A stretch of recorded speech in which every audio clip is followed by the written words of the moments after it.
Dear colleagues, please be seated. We will start in a minute.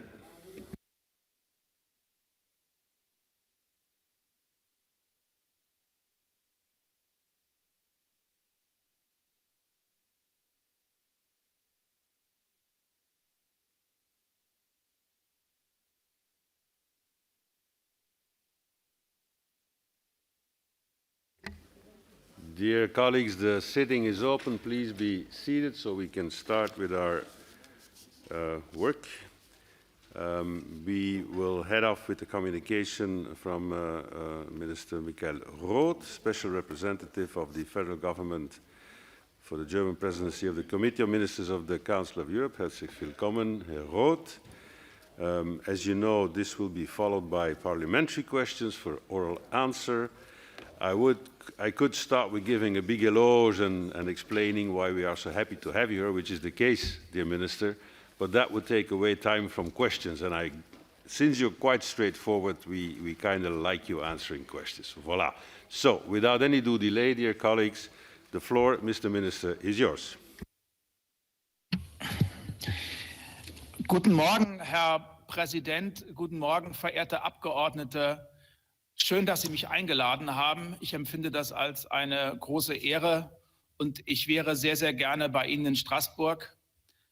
Aber die Pandemie ist natürlich für uns alle, gleich wo wir in der Verantwortung stehen, eine ganz besondere Bewährungsprobe und hat natürlich auch unseren Vorsitz, unsere Präsidentschaft in besonderer Weise geprägt. Aber auch mit Ihrer Unterstützung ist es gelungen, wichtige Akzente zu setzen.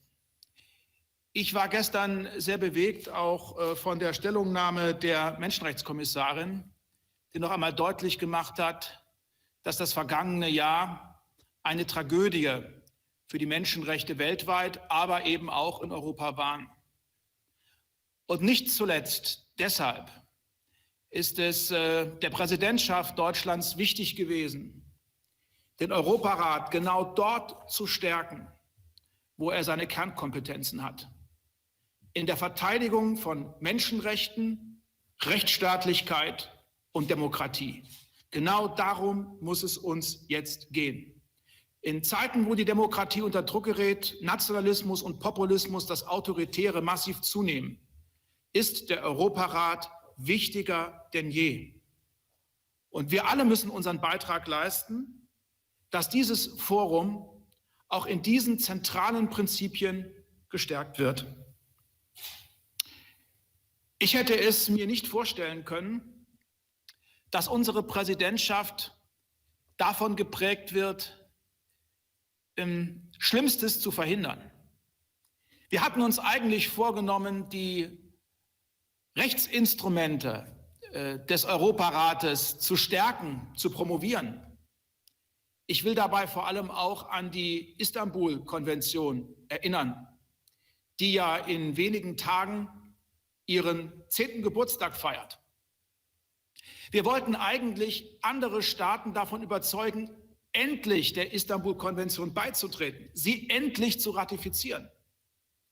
Aber mit dem Austritt der Türkei per Präsidialdekret von Herrn Erdogan haben wir einen wichtigen Partner verloren. Das ist für uns alle eine Tragödie. Es ist vor allem auch deshalb eine Tragödie, weil die Pandemie noch einmal deutlich gemacht hat, wie dramatisch die häusliche Gewalt gegenüber Frauen, aber auch Kindern zugenommen hat. Gerade jetzt in dieser Pandemie wäre es deutlich wichtiger, eine Brandmauer aufzuziehen. Und da ist die Istanbul-Konvention weiterhin ein ganz zentrales Instrument. Ich habe viel Unsinn gehört. Hier geht es nicht um Ideologie. Frauen vor Gewalt zu schützen, Kinder vor Gewalt zu schützen, ist ein Menschenrecht, eine Selbstverständlichkeit und ist unabweisbar verbunden mit der Verteidigung der Würde des Menschen. Ich möchte Sie also alle bitten, auch diese nächsten Tage, Wochen, Monate dazu zu nutzen, die Istanbul-Konvention wieder in Erinnerung zu bringen als ein Schutzinstrument. Wir müssen es stärken und wir dürfen es nicht schwächen. Und ich bin auch Ihnen, Herr Präsident, den Kolleginnen und Kollegen der Parlamentarischen Versammlung, genauso wie der Generalsekretärin, sehr, sehr dankbar, dass wir ja eine gemeinsame Stellungnahme abgegeben haben, um noch einmal daran zu erinnern, dass hier die Institutionen des Europarates eng und unverbrüchlich zusammenstehen. Worum geht es eigentlich bei der Rechtsstaatlichkeit?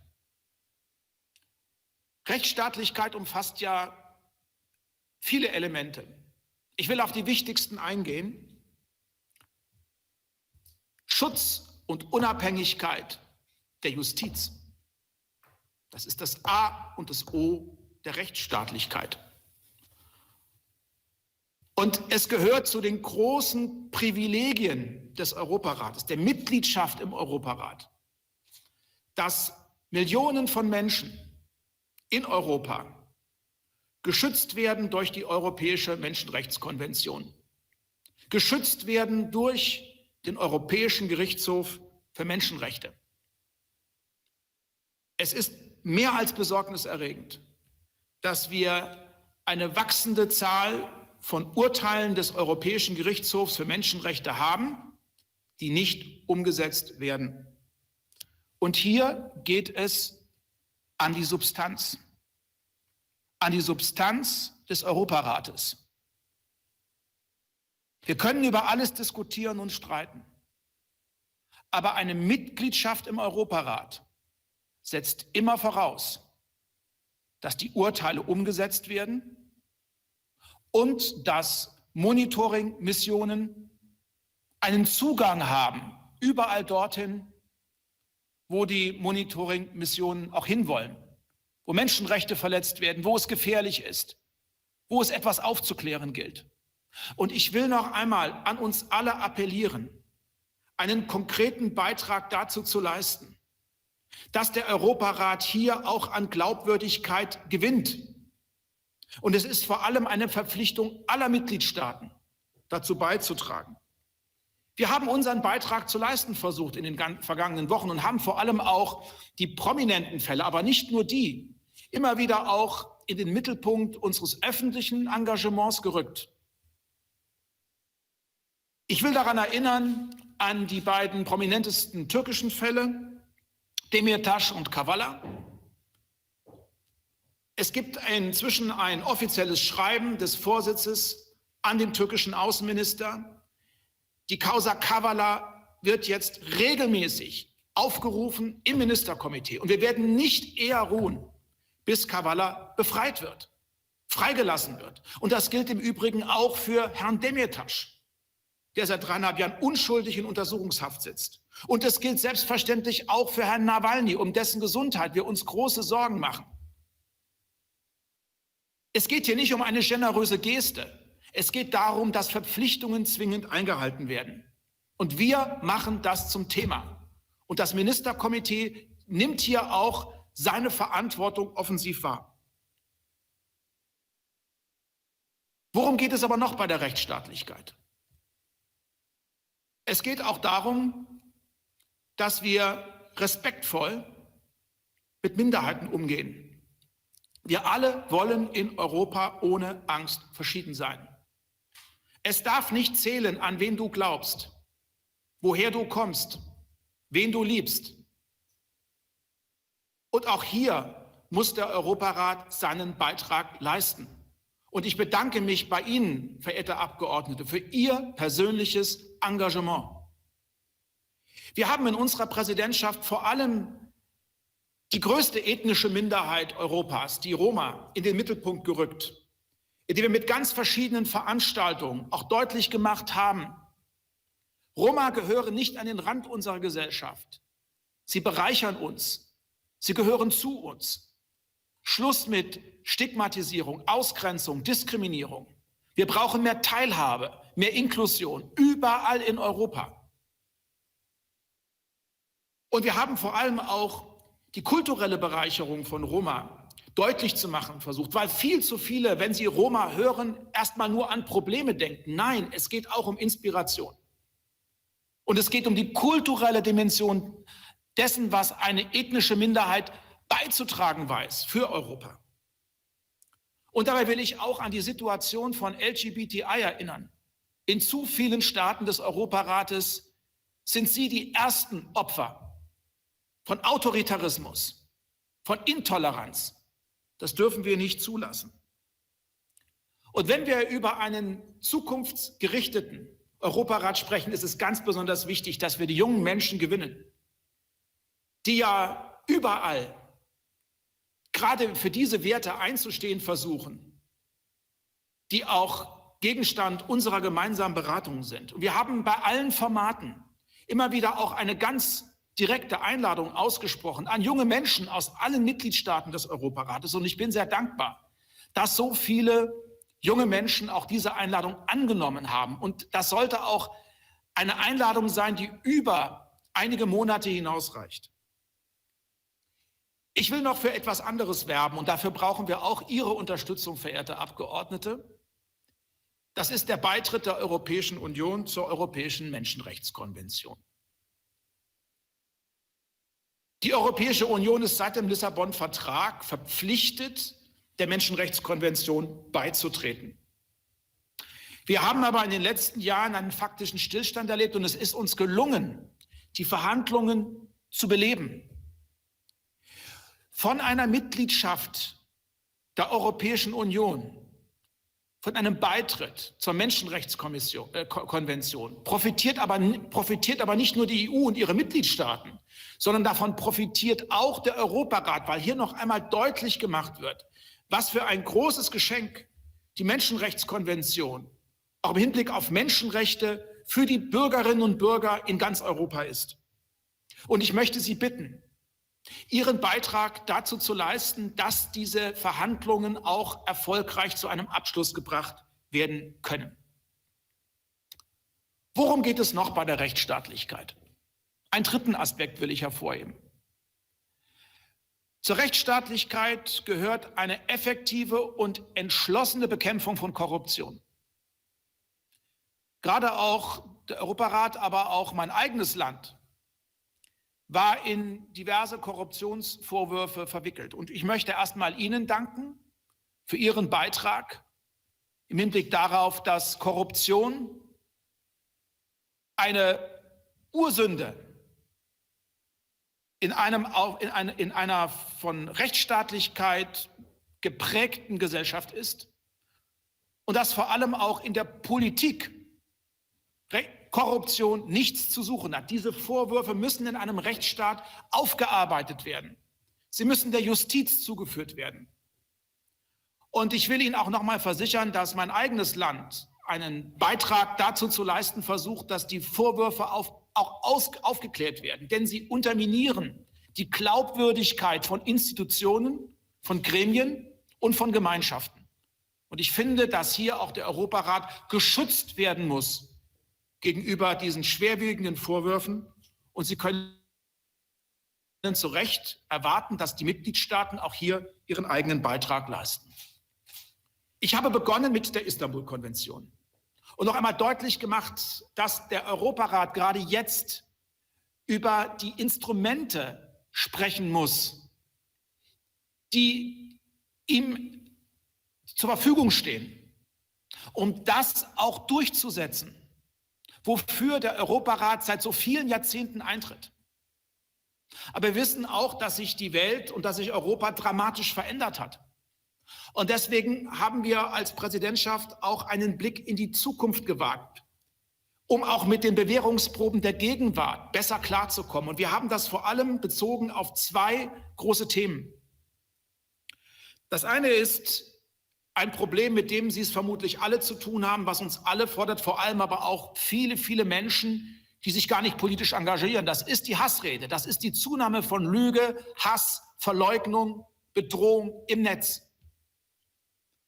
Und nun leiden wir ja alle ein bisschen unter diesen Formaten. Alles ist digital, aber auch das will ich mal hervorheben. Wir haben zu dem Thema Hate Speech eine große Konferenz organisiert, an der 20.000 Menschen aus ganz Europa teilgenommen haben. Das hat ja auch deutlich gemacht, wie sehr das die Menschen bewegt. Und auch hier haben wir in der Frage, welche Rechtsinstrumente können wir denn nutzen und können wir implementieren, doch einen großen Schritt nach vorne gemacht. Und das beziehe ich auch auf eine zweite große Bewährungsprobe, nämlich die künstliche Intelligenz. Hier geht es ja vor allem auch darum, ein ethisches Fundament zu entwickeln. Wir alle sehen uns nach Fortschritt, nach Innovation. Es geht um die Freiheit der Wissenschaft. Aber es geht eben auch in diesem sensiblen Bereich darum, dass wir Grenzen setzen. Und sowohl bei der Hassrede als auch bei der künstlichen Intelligenz geht es ja um Themen, die man nicht nationalstaatlich einhegen kann, die man global diskutieren muss und wo ich mir für den Europarat eine ganz zentrale Rolle sehe, nämlich als Institution, die Orientierung gibt, die Mut macht, die auch Grenzen aufzeigt und immer wieder für die Freiheit einstellt. Ohne sie hätten wir das bislang alles nicht geschafft. Ich hätte mich sehr darüber gefreut, wenn wir einen viel direkteren und häufigeren Austausch hätten pflegen können, möchte mich aber noch einmal von Herzen für die Einladung bedanken, auch für die heute sehr privilegierte Gelegenheit, mit Ihnen das Gespräch zu suchen. Und jetzt freue ich mich auf Ihre Anregungen, auf Ihre Kritik und auf Ihre Ideen, wie wir die Arbeit des Europarates in diesen schwierigen Zeiten verbessern können. Dankeschön. Thank you, Mr. Minister. We will now head into the questions. Just one small remark on your address. You did mention the Istanbul Convention and the substance to it, namely to protect women and children. But to me, it's not only a question of protecting human rights. Personally, to me, it's just a question of common decency. But that's just the way I feel it. Okay, let's head into the questions. First in my list is Stefan Schenach. Stefan, are you online? He's there. Oh, he's here. Hey, Stefan, you got the floor. Sehr geehrter Herr Staatsminister, noch einmal ein Danke auch für diese entschlossene und dynamische Führung der deutschen Präsidentschaft in dieser schwierigen Zeit. Danke, dass Sie auch die Istanbul-Konvention gleich vorne angestellt haben. Hier war einmal Papst Franziskus mit einer Erklärung und er hat etwas sehr Bemerkenswertes getan. Er hat die Kernkompetenz der Kirche und des Glaubens an uns weitergegeben, indem er gesagt hat, der Europäische Menschenrechtsgerichtshof ist das Gewissen Europas. Das ist bemerkenswert, weil normalerweise sagt die Kirche, wir haben das Gewissen. Und in diesem Sinne, Herr Staatsminister, wir bedauern immer mehr zu sehen, dass manche Staaten glauben, mit den Urteilen des Europäischen Menschenrechtsgerichtshofs handeln zu können oder sie ignorieren zu können. Das muss uns alle Sorgen bereiten und ich hoffe, dass wir in dieser Weise entschlossen vorgehen und auch, dass wir die Schlüsselkonventionen entsprechend verteidigen. In diesem Sinne noch einmal danke sehr und ich hoffe, Herr Minister, Sie gehen uns nicht verloren, auch wenn das heute Ihre letzte Ansprache war. Mr. Minister.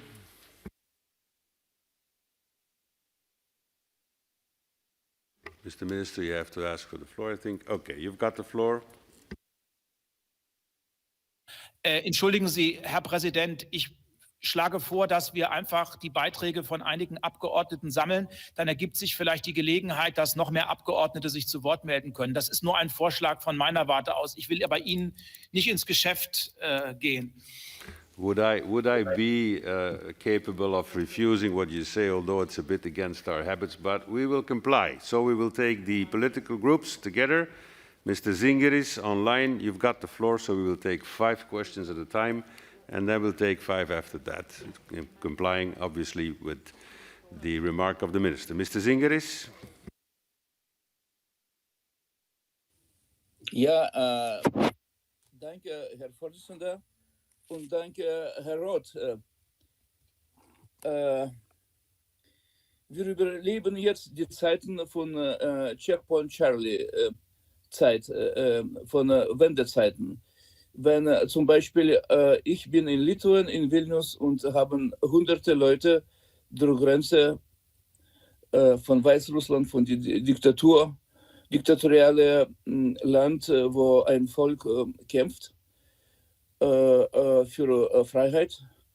Und wir haben ein Gefühl, dass in Vilnius, wir sind Checkpoint Charlie, auch die polnischen Kollegen haben dasselbe Gefühl. Müssen wir Mut zeigen. Frau Merkel hat gesagt, dass wir sind ein Gewissen und darüber müssen wir einen Mut zeigen. Herr Roth, könnten wir ausnutzen die Gelegenheit von allgemeiner unsere Parlamentarische Versammlung und Committee of Ministers und Secretary General ein gemeinsames Statement zu machen. Wir haben diese Instrumente in unserer Versammlung vorbereitet. Das ist das sogenannte allgemeine United, wir können machen diese United Appeal und machen wir das zusammen über Weißrussland und über Nawalny. Weil wir haben diese zwei Berichte vorbereitet und auch und heute werden abstimmen und gestern über Weißrussland, heute über Nawalny. Könnten wir diese zwei Fälle haben als unsere allgemeine Linie zwischen Parlamentarischer Versammlung, Committee of Ministers und Secretary General einen allgemeinen Text zu drücken. Das wird sehr schön sein. Und ich natürlich unterstütze Sie mit Istanbul-Konvention, Herr Roth, und über LGBT-Rights.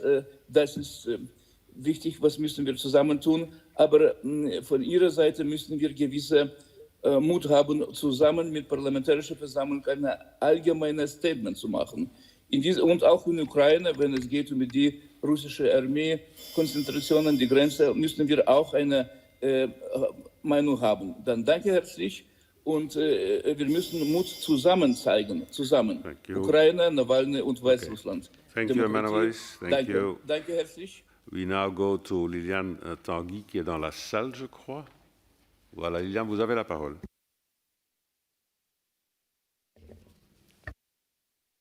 Monsieur le Président, Monsieur le Ministre, je souhaitais vous interroger sur les droits environnementaux et la reconnaissance d'un droit à un environnement sain. Selon le Programme des Nations Unies pour l'environnement, l'exercice des droits humains suppose obligatoirement l'existence d'un environnement sûr, sain et propre. Un rapport est actuellement en cours sur ce droit au sein de la Commission sur l'égalité et la non-discrimination dont je suis membre. En 2009, l'Assemblée avait invité le Comité des ministres à élaborer un protocole additionnel à la Convention européenne des droits de l'homme qui recommande la reconnaissance du droit à un environnement sain et viable. Mais cette initiative n'a pas abouti. Ce sujet a une résonance particulière pour le groupe ALDE de la délégation française, puisque l'Assemblée nationale a voté il y a quelques jours une loi sur le climat et la résilience face au dérèglement climatique. Ainsi, Monsieur le Ministre, la présidence allemande serait-elle favorable à l'élaboration d'une convention visant à assurer le droit à un environnement sain, sûr et durable pour la génération actuelle et les générations futures? Je vous remercie. Merci, Liliane. We now go to Lord Dundee. I hope it works, because yesterday we had a little problem. Lord Dundee, are you online? Oops.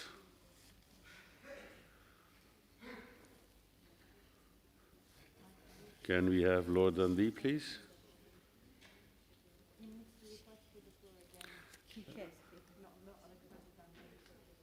Okay. Lord Dundee, can you request for the floor again? Here we go. Let's hope it works. Mr. Roth. Now you got it. You got the floor. Mr. Roth, at the United Kingdom Parliament over the past 12 months, I've had the pleasure of organizing a series of European web conferences on refugee issues. Your colleague, State Secretary Stefan Mayer from the German Interior Ministry participated. Migration and refugees were not a priority of the German presidency of the Committee of Ministers. However, I know you follow this subject very closely. What is your ministry's position on greater European cooperation in refugee and migration matters? Thank you. Thank you, Lord Dundee. Now we go to our fifth question of this series, which is Nina Kasimati. Is Lina online? Okay. You got the floor, Nina. Okay. Thank you. Thank you, Mr. President. Minister Roth, welcome to our Assembly on behalf of the Unified European Left too. It is common sense that Turkey chooses to be on the fringes of international legal order, challenging the norms and values of both Council of Europe and European Union. With no time for a lengthy analysis on the issue, we would like to address to you as an honourable decision-making member of the Bundestag and the government that holds the current chairmanship of the Council of Europe Committee of Ministers, a question of utmost reference to this organization's statutory aims, principles and history. Does the German foreign policy, being naturally reflected into the German chairmanship of this organization, envision or not concrete measures, apart from EU sanctions, for Turkey's violations of Council of Europe's legal standards, as well as of international law and of European acquis, suppressing freedom within its own borders and putting in turmoil the southeastern Mediterranean region and the Aegean Sea, thus compromising peace and progress in their respective societies? Also, we heard you on Demirtas and Kavala case, but I'm not sure we heard you on the issue of the Varosha opening in Cyprus. What's your remark on this? Thank you. Thank you, Mr. Minister, for these 5 questions.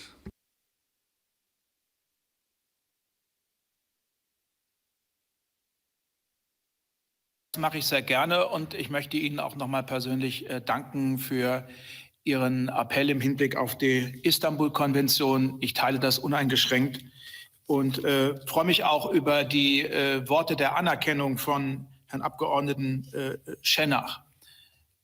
Ich will das, was ich eingangs vielleicht etwas verkürzt formuliert habe, doch nochmal sehr klar sagen. Wir alle brauchen den Europarat, vor allem auch, weil er über 800 Millionen Menschen schützt. Schützt vor Willkür, schützt vor Ausgrenzung, schützt vor Ungerechtigkeiten. Aber dieser Schutz kann nur dann gewährt werden, wenn die Instrumente des Europarates gewahrt und respektiert werden. Und dabei spielt natürlich, ich will das noch einmal sagen, der Europäische Gerichtshof für Menschenrechte die zentrale Rolle. Und deshalb haben wir auch diese nicht umgesetzten Urteile immer wieder auf die Tagesordnung des Ministerkomitees gesetzt und darüber hinaus auch öffentlich klar Stellung bezogen. Es ist ein schwieriger Balanceakt, weil ich natürlich auf der einen Seite auch weiß und spüre, die Ungeduld wächst. Es muss doch jetzt mal was getan werden. Auf der anderen Seite stehen wir aber auch immer in der Pflicht, die Bürgerinnen und Bürger so gut es irgend geht zu schützen. Aber noch einmal, Schutz setzt Respekt der Instrumente voraus. Und darüber brauchen wir wieder ein Commitment, das alle Mitgliedstaaten des Europarates umfasst. Und deswegen bin ich auch Ihnen dankbar, dass Sie immer wieder auch hier den Finger in die Wunde legen und auch deutliche Erwartungen formulieren. Das sollten wir gemeinsam tun. Und da bin ich dann auch schon bei der nächsten Frage. Wir haben das ja einige Male gemacht. Ich stehe einer noch engeren Kooperation der Institutionen, der Parlamentarischen Versammlung und des Ministerkomitees sehr offen gegenüber. Wir haben das ja auch, wie gesagt, angewendet, weil sich die einzelnen Institutionen nicht spalten lassen sollten, sondern es muss bei den zentralen Fragen, so gut es irgend geht, Generalsekretärin, Ministerkomitee, Parlamentarische Versammlung, vertreten durch den Präsidenten. Es muss ein geschlossenes Signal ausgehen. Und ich weiß natürlich, wie schwierig das für eine so heterogen zusammengesetzte Parlamentarische Versammlung wie Sie ist. Sie werden mir aber auch zugestehen, dass es im Ministerkomitee nicht ganz einfach ist, wo natürlich auch Staaten zusammenkommen, die teilweise ganz unterschiedliche Auffassungen haben, gerade zu den Fragen, über die wir heute reden. Ich bin dem Abgeordneten auch noch einmal sehr dankbar, dass er das Thema Belarus angesprochen hat. Belarus ist ja das einzige, oder Kosovo das einzige europäische Land, das nicht Mitglied des Europarates ist. Ich habe da eine sehr emotionale Beziehung zu, weil ich der erste Vertreter der deutschen Regierung war, der nach der Lockerung der EU-Sanktionen gegenüber Belarus besucht hat, um auch auszukundschaften, wo Möglichkeiten einer engeren Zusammenarbeit liegen. Und ich hatte damals wirklich die große Hoffnung, dass wir auch eine Perspektive aufzeigen können für die Mitgliedschaft von Belarus im Europarat. Aber die große, unüberwindbare Hürde ist nach wie vor, war und ist die Todesstrafe. Und jetzt hat sich die Lage dramatisch verändert und ich kann Ihnen nur zustimmen, es muss unser gemeinsames Interesse sein, den Bürgerinnen und Bürgern in Belarus, die für Freiheit, Menschenrechte, Demokratie eintreten, ihnen immer wieder ein Signal auszusenden. Wir stehen an eurer Seite. Wir fordern eine unverzügliche Beendigung der Gewalt gegenüber friedlich Demonstrierenden. Wir erwarten, dass es endlich zu freien Wahlen in Belarus kommt. Und wir erwarten, dass die Institutionen gestärkt werden in diesem Land. Es muss Schluss sein mit Gewalt und Repression gegenüber den Menschen. Und das Gefährlichste ist das Vergessen, dass wir uns an den Zustand in Belarus gewöhnen, dass wir uns damit arrangieren. Deswegen ist es wichtig, und auch hier stimme ich Ihnen im Grundsatz zu, dass wir immer wieder auch ein klares Bekenntnis dazu ablegen, dass die Werte, für die die Menschen in Belarus auf die Straßen gehen, unsere gemeinsamen Werte sind und dass wir diese Menschen auch nach Kräften unterstützen. Die Abgeordnete Dani hat einen sehr wichtigen Aspekt genannt und da stimme ich Ihnen zu. Eine saubere Umwelt, Artenvielfalt, funktionierende Ökosysteme, Klimaschutz sind wesentliche Voraussetzungen für die Verwirklichung der Menschenrechte. Und gerade auch im Hinblick auf den menschengemachten Klimaschutz erleben wir ja, dass Konflikte weltweit zunehmen. Im Hinblick auf Ernährung, aber auch im Hinblick auf andere Ressourcen. Und ohne intakte Umweltbedingungen sind diverse Rechte wie das Recht auf Leben, Recht auf Gesundheit, auf Nahrung, Selbstbestimmung, Wohnraum oder die Rechte auf sichere Wasser- und Sanitärversorgung massiv gefährdet. Stimmt. Und deshalb haben wir ja gemeinsam mit Georgien und mit Griechenland, haben wir uns im Mai vergangenen Jahres auch für ein entsprechendes Instrument zu Umwelt- und Menschenrechten eingesetzt, mit dem Ziel einer Annahme durch das Ministerkomitee des Europarates möglichst bis Ende dieses Jahres. Und wir begrüßen dazu auch die Arbeit des Lenkungsausschusses Menschenrechte. Der hat ja dazu einen Entwurf ausgearbeitet und ist da noch dran. Also wir unterstützen das. Die einzige offene Frage ist noch, welche Qualität hat dieses Instrument? Ist es rechtlich verbindlich? Dazu gibt es derzeit noch ganz unterschiedliche Auffassungen. Ich bin dem Abgeordneten auch sehr dankbar, der noch mal einen Blick gerichtet hat auf ein anderes, schwieriges, ich kann auch sagen, tragisches Thema. Das ist nämlich der Umgang Europas mit Migration und Flucht.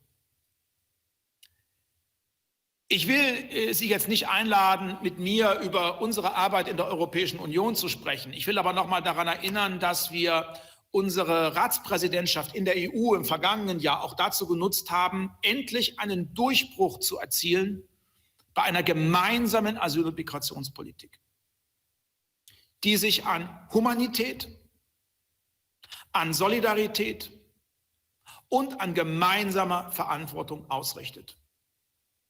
Wir brauchen hier gemeinsames und entschlossenes europäisches Handeln. Sonst haben die Nationalisten und Populisten obsiegt. Migration und Flucht sind globale Bewährungsproben.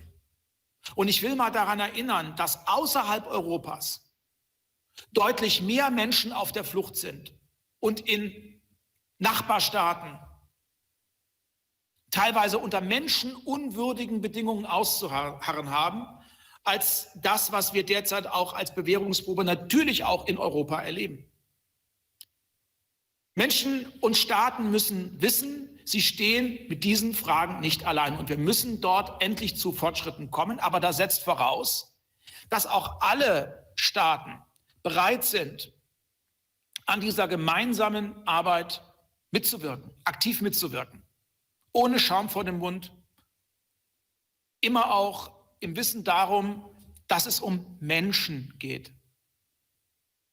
Und da bin ich dann wieder beim Europarat, der natürlich als Schutzmacht der Menschenrechte hier auch eine ganz besondere Verantwortung trägt. Soweit vielleicht mal, Herr Präsident, der Versuch, die wichtigsten Fragen zu beantworten. Vielen Dank. Je vous remercie. Nous continuons avec la prochaine liste de 5 questions. En ordre, nous avons Dara Cagliari, Laura Castel, George Fox, Zia Altunialdis et Raphaël Ouzeinov. Donc, puis-je vous demander de vous préparer quand c'est votre tour. Nous commençons avec Dara Cagliari. Vous avez la parole. Thank you, Mr. President. Thank you, Minister. Thank you for your remarks, for reaffirming the values of the Council of Europe.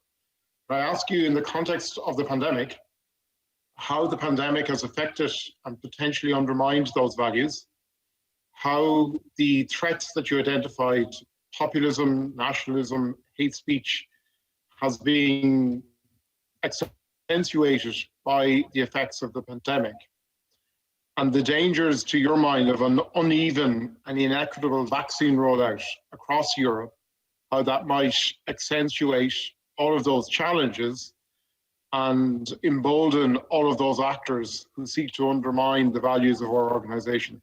Thank you, Minister. Thank you, Mr. President. Merci. Nous continuons avec Laura Castel, notre collègue la plus active de cette session, j'ai l'impression, non enregistrée. Laura, tiene la parola. Merci, Mr. President. Thank you for your speech, Mr. Roth.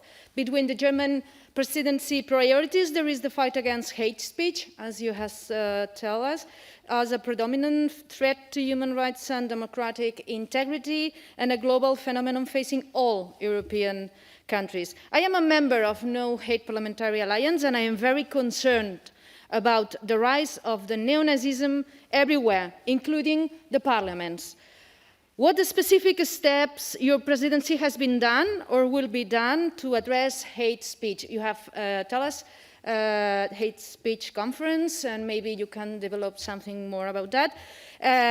There are political parties, including members of this parliamentary assembly, that use hate speech to promote their horrible ideology for winning elections, destroy democratic values from the very core of the institution, and destroy the democratic itself. So thank you very much, Minister, and thank you very much, President. Merci. Nous continuons maintenant avec Lord Fox. George, if you are online, you have the floor, George. Thank you.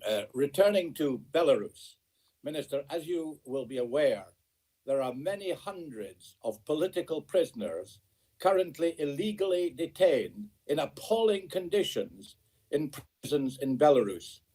Could you tell the Parliamentary Assembly what practical action the Committee of Ministers is taking to get the conditions in those prisons improved, and even more important, to get the political prisoners released as quickly as possible? Merci. Prochain sur ma liste, c'est Raphaël Ouzeinov. Puis-je demander à Fiona O'Loughlin? Fiona, could you prepare to take the floor after Raphaël Ouzeinov? Raphaël, vous avez la parole.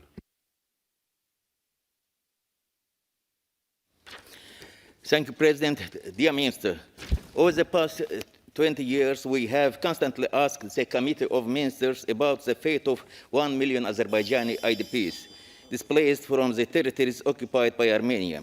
Azerbaijan finally liberated its occupied territories. Unfortunately, one occupation gave way to another.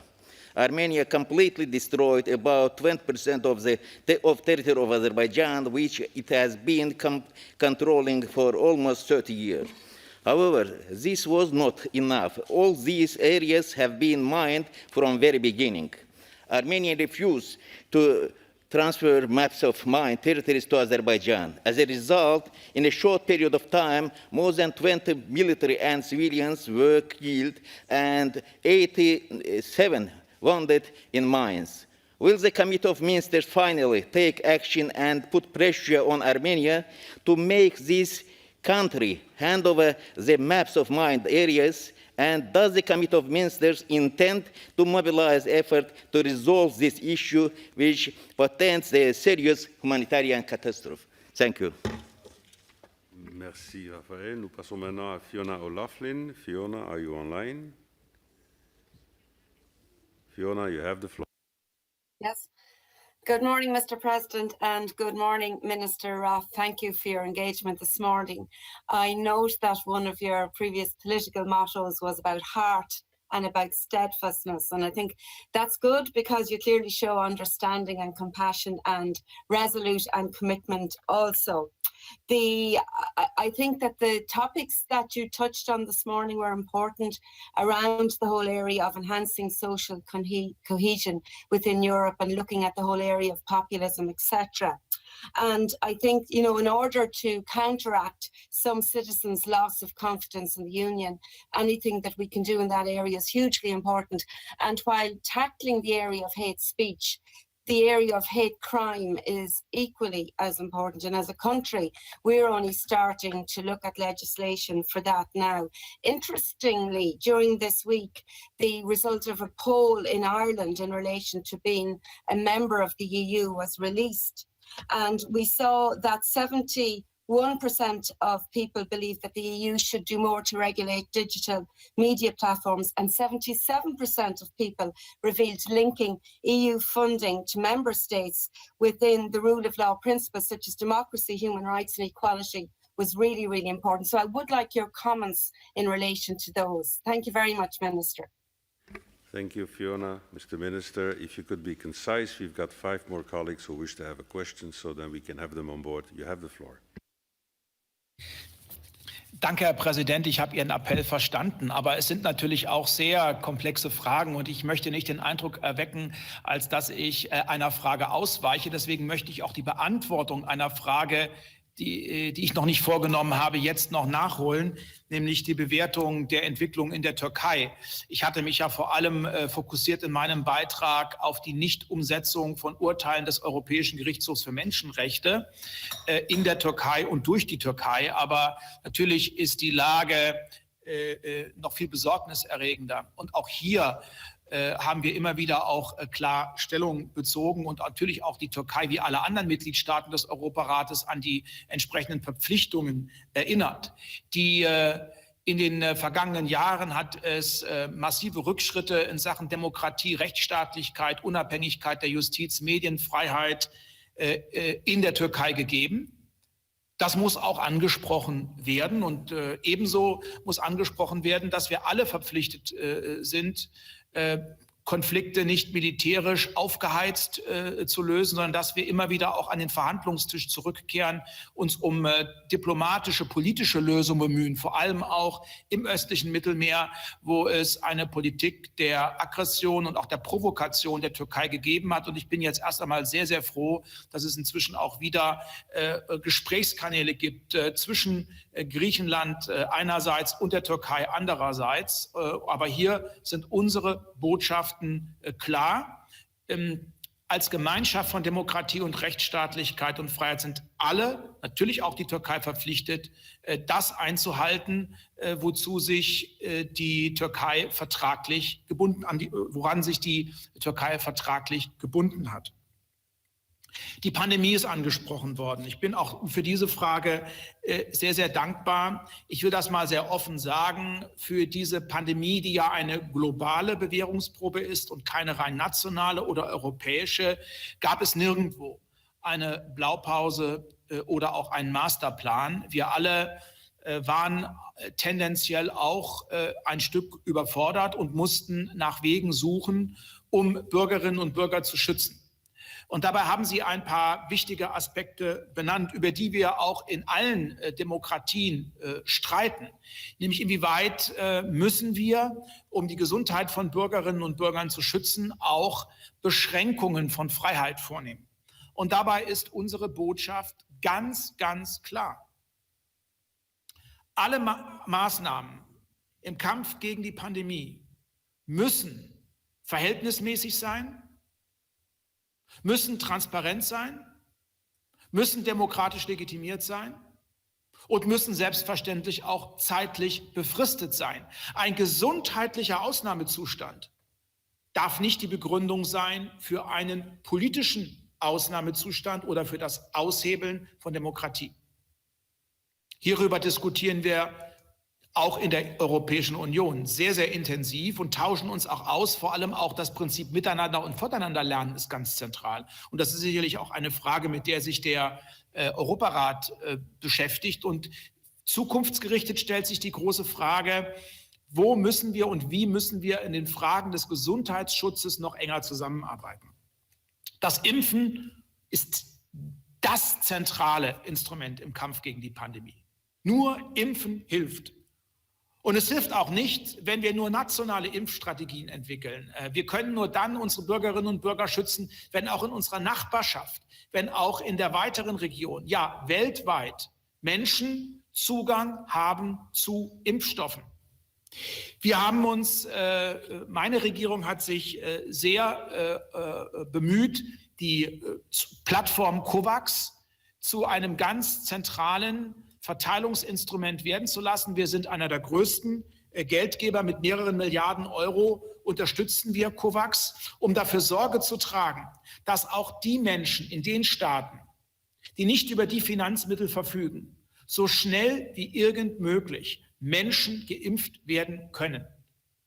Und ich kann nur an alle appellieren, auch diese internationalen Plattformen wie ACTA oder eben auch COVAX entsprechend zu nutzen.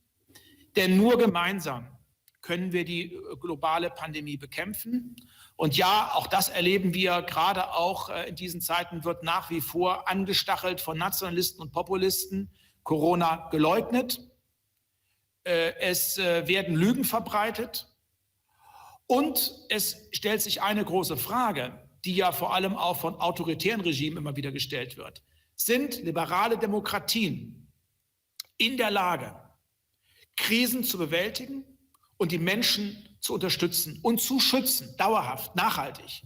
Und ich finde, dass wir dieser Frage nicht ausweichen dürfen, ganz im Gegenteil. Am Ende muss deutlich werden, wir brauchen nicht autoritäre Strukturen, um einer Pandemie wie der diesen Herr zu werden. Ganz im Gegenteil. Wir brauchen Demokratie. Und wir brauchen immer eine ganz offene, auch kontroverse Diskussion über die verschiedenen Instrumente, die etabliert werden müssen, um Menschen dauerhaft zu schützen. Und da bin ich dann auch bei Frau Castell, auch nochmal danke für Ihren Zuspruch. Bei der Hassrede, vor allem auch im Netz, geht es ja im Prinzip um einen Spannungsbogen. Einerseits gilt das Meinungsfreiheitsprinzip. Jeder und jede muss ungehindert seine oder ihre Meinung sagen können. Aber gleichzeitig hat das natürlich auch Grenzen. Und dabei geht es um die Integrität der Würde der Menschen. Und es geht darum, dass Beleidigungen, Bedrohungen, auch im Netz, rechtsstaatlich geahndet werden, dass wir Stoppschilder aufbauen. Und was kann die Politik konkret tun? Es wäre ja schon viel getan, wenn wir uns unabhängig von unseren politischen Auffassungen dazu bekennen könnten, kontroverse Diskussionen fair und respektvoll auszutragen, wo wir niemandem die eigene Integrität und Würde absprechen.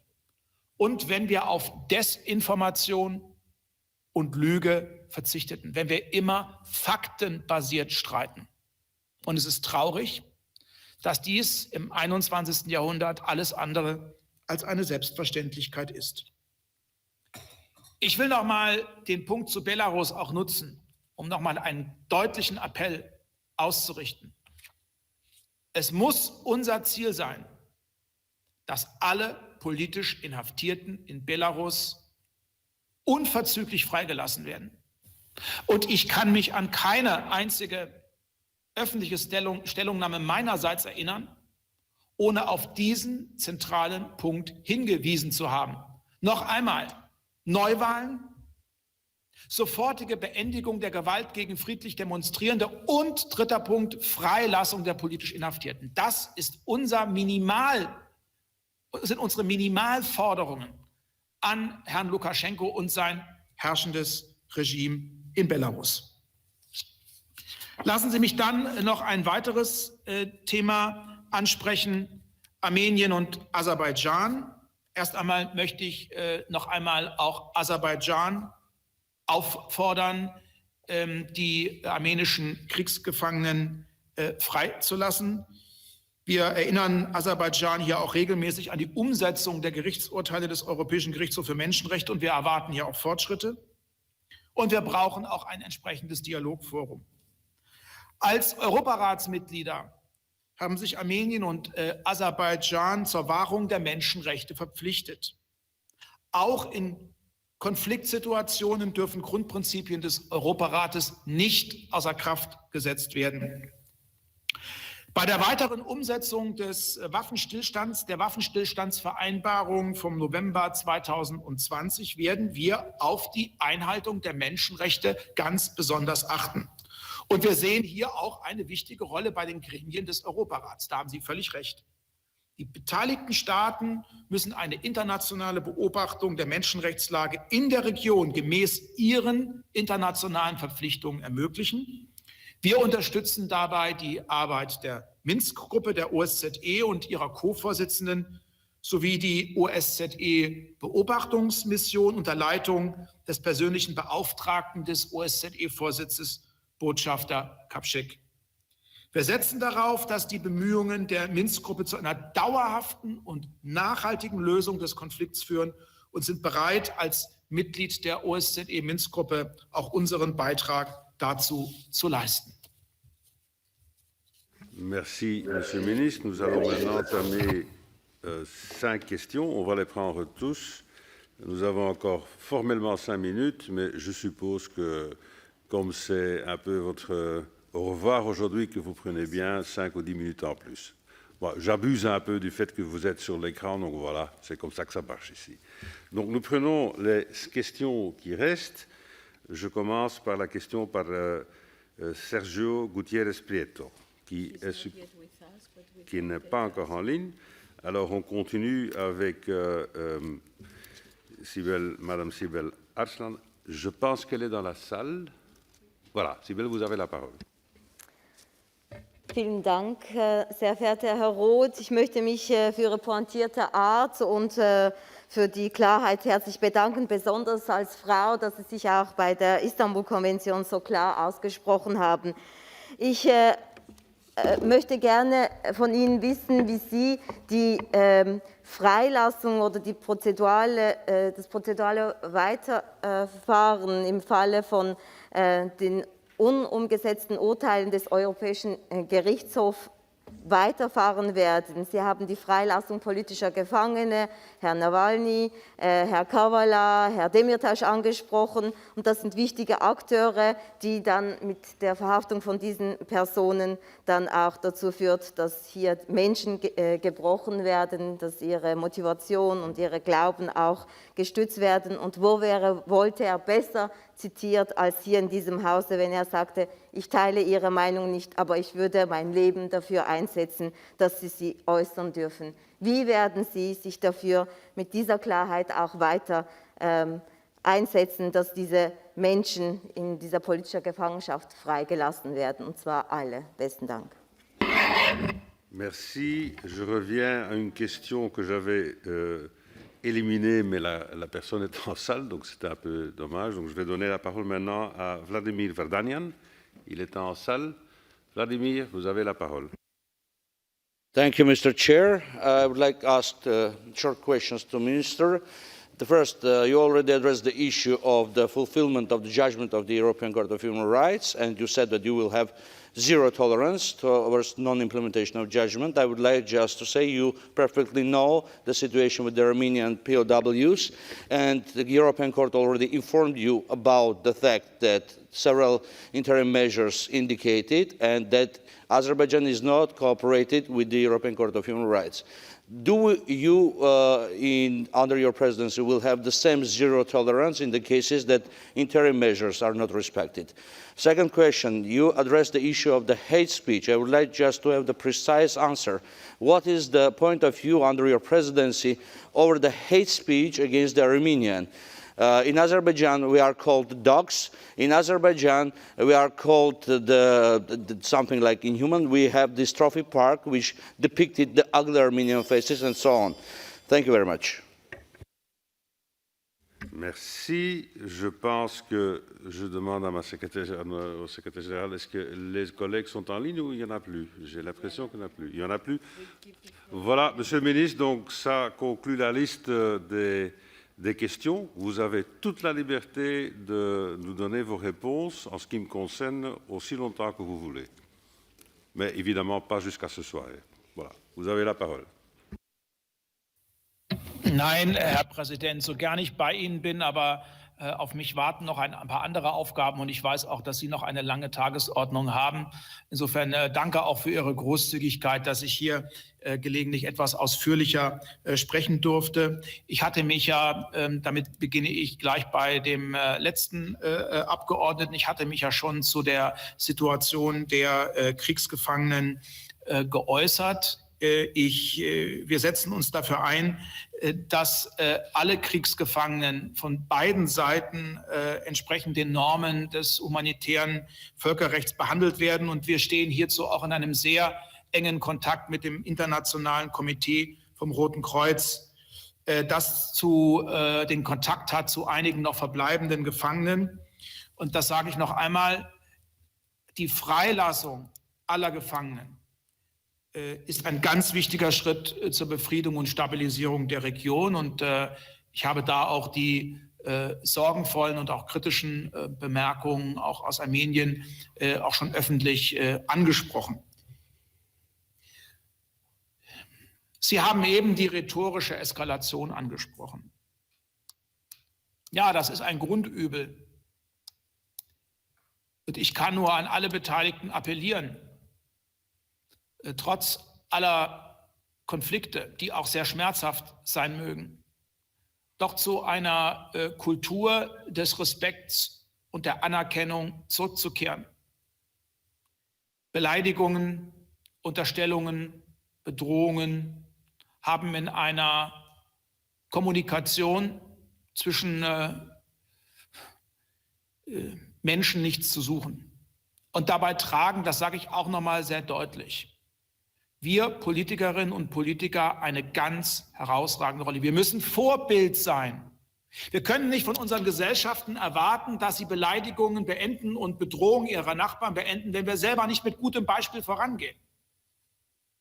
Ich will mich davon gar nicht ausnehmen. Und wir sehen gerade auch in dem Konflikt Armenien-Aserbaidschan, wie tief die Wunden sind. Aber um diese Wunden heilen zu lassen, braucht man Mut. Mut und Bereitschaft, auch Brücken zu bauen. Dass wieder eine friedliche Koexistenz möglich ist und dass man die noch offenen Fragen klärt. Und noch einmal, wir haben dazu bewährte Formate, das ist die Minsk-Gruppe. Und wir wollen dazu beitragen, dass mit Unterstützung dieser Minsk-Gruppe dann auch entsprechende Erfolge erzielt werden können. Aber das setzt die Bereitschaft von Aseris und die Bereitschaft unserer armenischen Partner voraus, sich auch an einen Tisch zu setzen und die Dinge zu klären. Und bitte beenden Sie die rhetorische Eskalation. Es vergiftet nur das Klima und löst kein einziges Problem.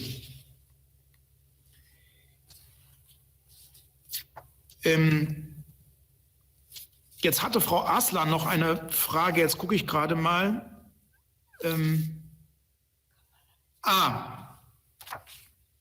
Vielen Dank nochmal, Frau Aslan, auch für Ihr Lob. Ich gebe das gerne an meine Kolleginnen und Kollegen weiter. Wir haben ja schon gehandelt. Die Themen der nicht umgesetzten Urteile sind regelmäßig Gegenstand der Beratungen im Ministerkomitee und das Ministerkomitee kann sich dem auch nicht weiter entziehen. Und wir verfolgen dieses Thema weiterhin mit Nachdruck und erwarten auch, dass das dann so entsprechend fortgesetzt wird. Aber wir müssen uns alle Optionen, die wir haben, offen halten. Es gibt Artikel 46, es gibt andere Möglichkeiten. Und noch einmal, wenn dauerhaft und konsequent Urteile nicht umgesetzt werden, dann stellt das die Legitimation des Europarates in Gänze in Frage. Und deshalb brauchen wir hier wieder ein entsprechendes Commitment. Und jedem Mitgliedsland muss klar sein, was das für Folgen hat. Und ich nehme natürlich auch zur Kenntnis, Frau Aslan, dass es in Europa, auch bei uns in Deutschland, Diskussionen darüber gibt, wie geduldig sollen wir sein. Ich sage noch einmal, wir sind nicht nachsichtig. Alle Optionen liegen auf dem Tisch. Aber es ist wichtig, dass wir nichts unversucht lassen, um auch Staaten, die sich derzeit weigern, wieder davon zu überzeugen, dass sie eine konstruktive Rolle einnehmen. Und wie gesagt, diese Minimalanforderungen der Mitgliedschaft im Europarat erfüllen. Und ich befürchte, dass die Instrumente, über die auch der Europarat verfügt, weiterhin auf dem Tisch werden liegen bleiben müssen. Das muss jedem Mitgliedsland, das die vertraglichen Vereinbarungen bricht, auch klar sein. Soweit vielleicht mal als Versuch. Ich möchte mich, Herr Präsident, bei Ihnen, aber auch bei den verehrten Abgeordneten noch einmal von Herzen bedanken.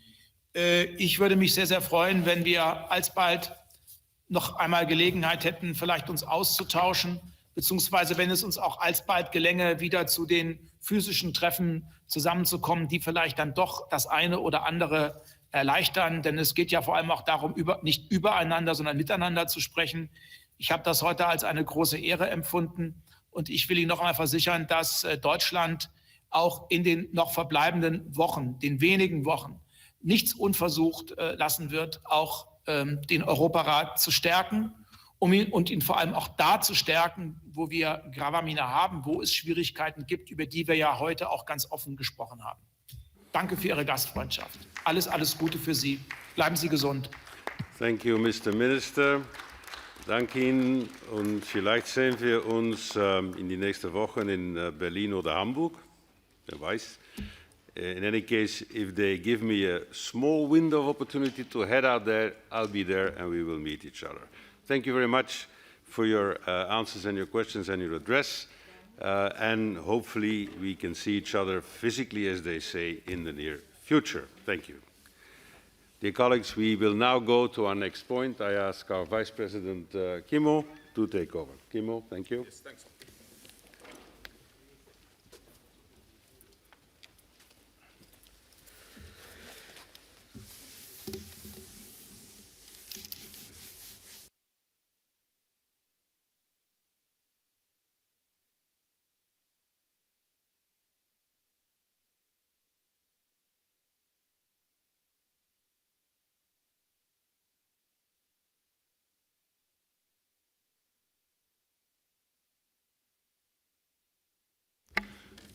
Dear colleagues, ladies and gentlemen, the faces here in podium are now changing and also we are changing the item we are discussing. Now we will have an urgent debate procedure, debate the arrest and detention of Alexei Navalny in January 2021.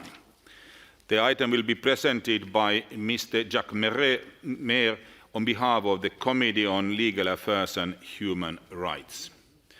Before starting this debate, I wanted to say a few practical matters how to conduct this session. I know the issue itself is very tough, politically heavily loaded, emotions are involved, and there's even a personal tragedy related. That's why I try to conduct the meeting so two practical elements I say you very clearly beforehand and one substantial element. Practical ones first. I really hope that we respect the 3 minutes limit. There are lots of speakers list is very long. There are lots of people who want to address the issue. So I really would like to do it so that 3 minutes is 3 minutes and nothing more. We don't steal others' time. I have to finish the debate around 11:25 in order to allow the voting and reactions by the rapporteur in this regard. Secondly, practical issue. I have seen in this assembly misuse of point of orders. I will not allow any misuse of point of orders. You can raise your hands in point of order only if it relates to technical matter, how we are conducting the meeting. Please don't challenge the chair on point of orders. I will not allow it. Strictly I stop it, and we continue the discussion with the real speakers who are there. So I will be very strict on that one. And then the substantial point. Why we discuss today about Navalny case, the arrest and the detention of Mr. Alexei Navalny. We are not, I hope so, we are not discussing it because of broad international concern on the item. We are neither discussing because of huge publicity around the theme. The reason why we are discussing about it is that there's 47 member states in Council of Europe. Those 47 states have made commitments, and we have common standards here in Europe. And that's why whole this week we have discussed in this assembly hall how those commitments and standards are met in different member states of Council of Europe. How the human rights issues, rule of law, and democracy issues have been fulfilled in our countries according to the standards we have jointly approved. Now the issue is about Navalny and Russia. Я очень хочу тоже сказать, мне очень приятно, здесь есть тоже русские делегаты, которые участвуют в этой дискуссии, потому что это общая тема, потому что все страны в Европе мы согласны эти принципы человеческих прав. This I want very clearly understand that that's why we have this discussion, and now we go to this discussion, and I first allow Mr. Jacques Meret to introduce the theme. You have 7 minutes, and at the end you have also 3 minutes. Thanks. Merci, Monsieur le Président. Chers collègues, le débat d'aujourd'hui, il est essentiel. Essentiel d'abord pour Alexei Navalny, qui souffre seul dans sa prison. Les rapports sur son état de santé sont alarmants. Permettez-moi à cet instant d'avoir une pensée pour lui, pour sa femme Yulia, pour ses enfants, Daria et Zakhar. Essentiel pour la Russie, car il touche au cœur du pacte qui nous réunit avec nos collègues russes, le respect de la Convention européenne des droits de l'homme.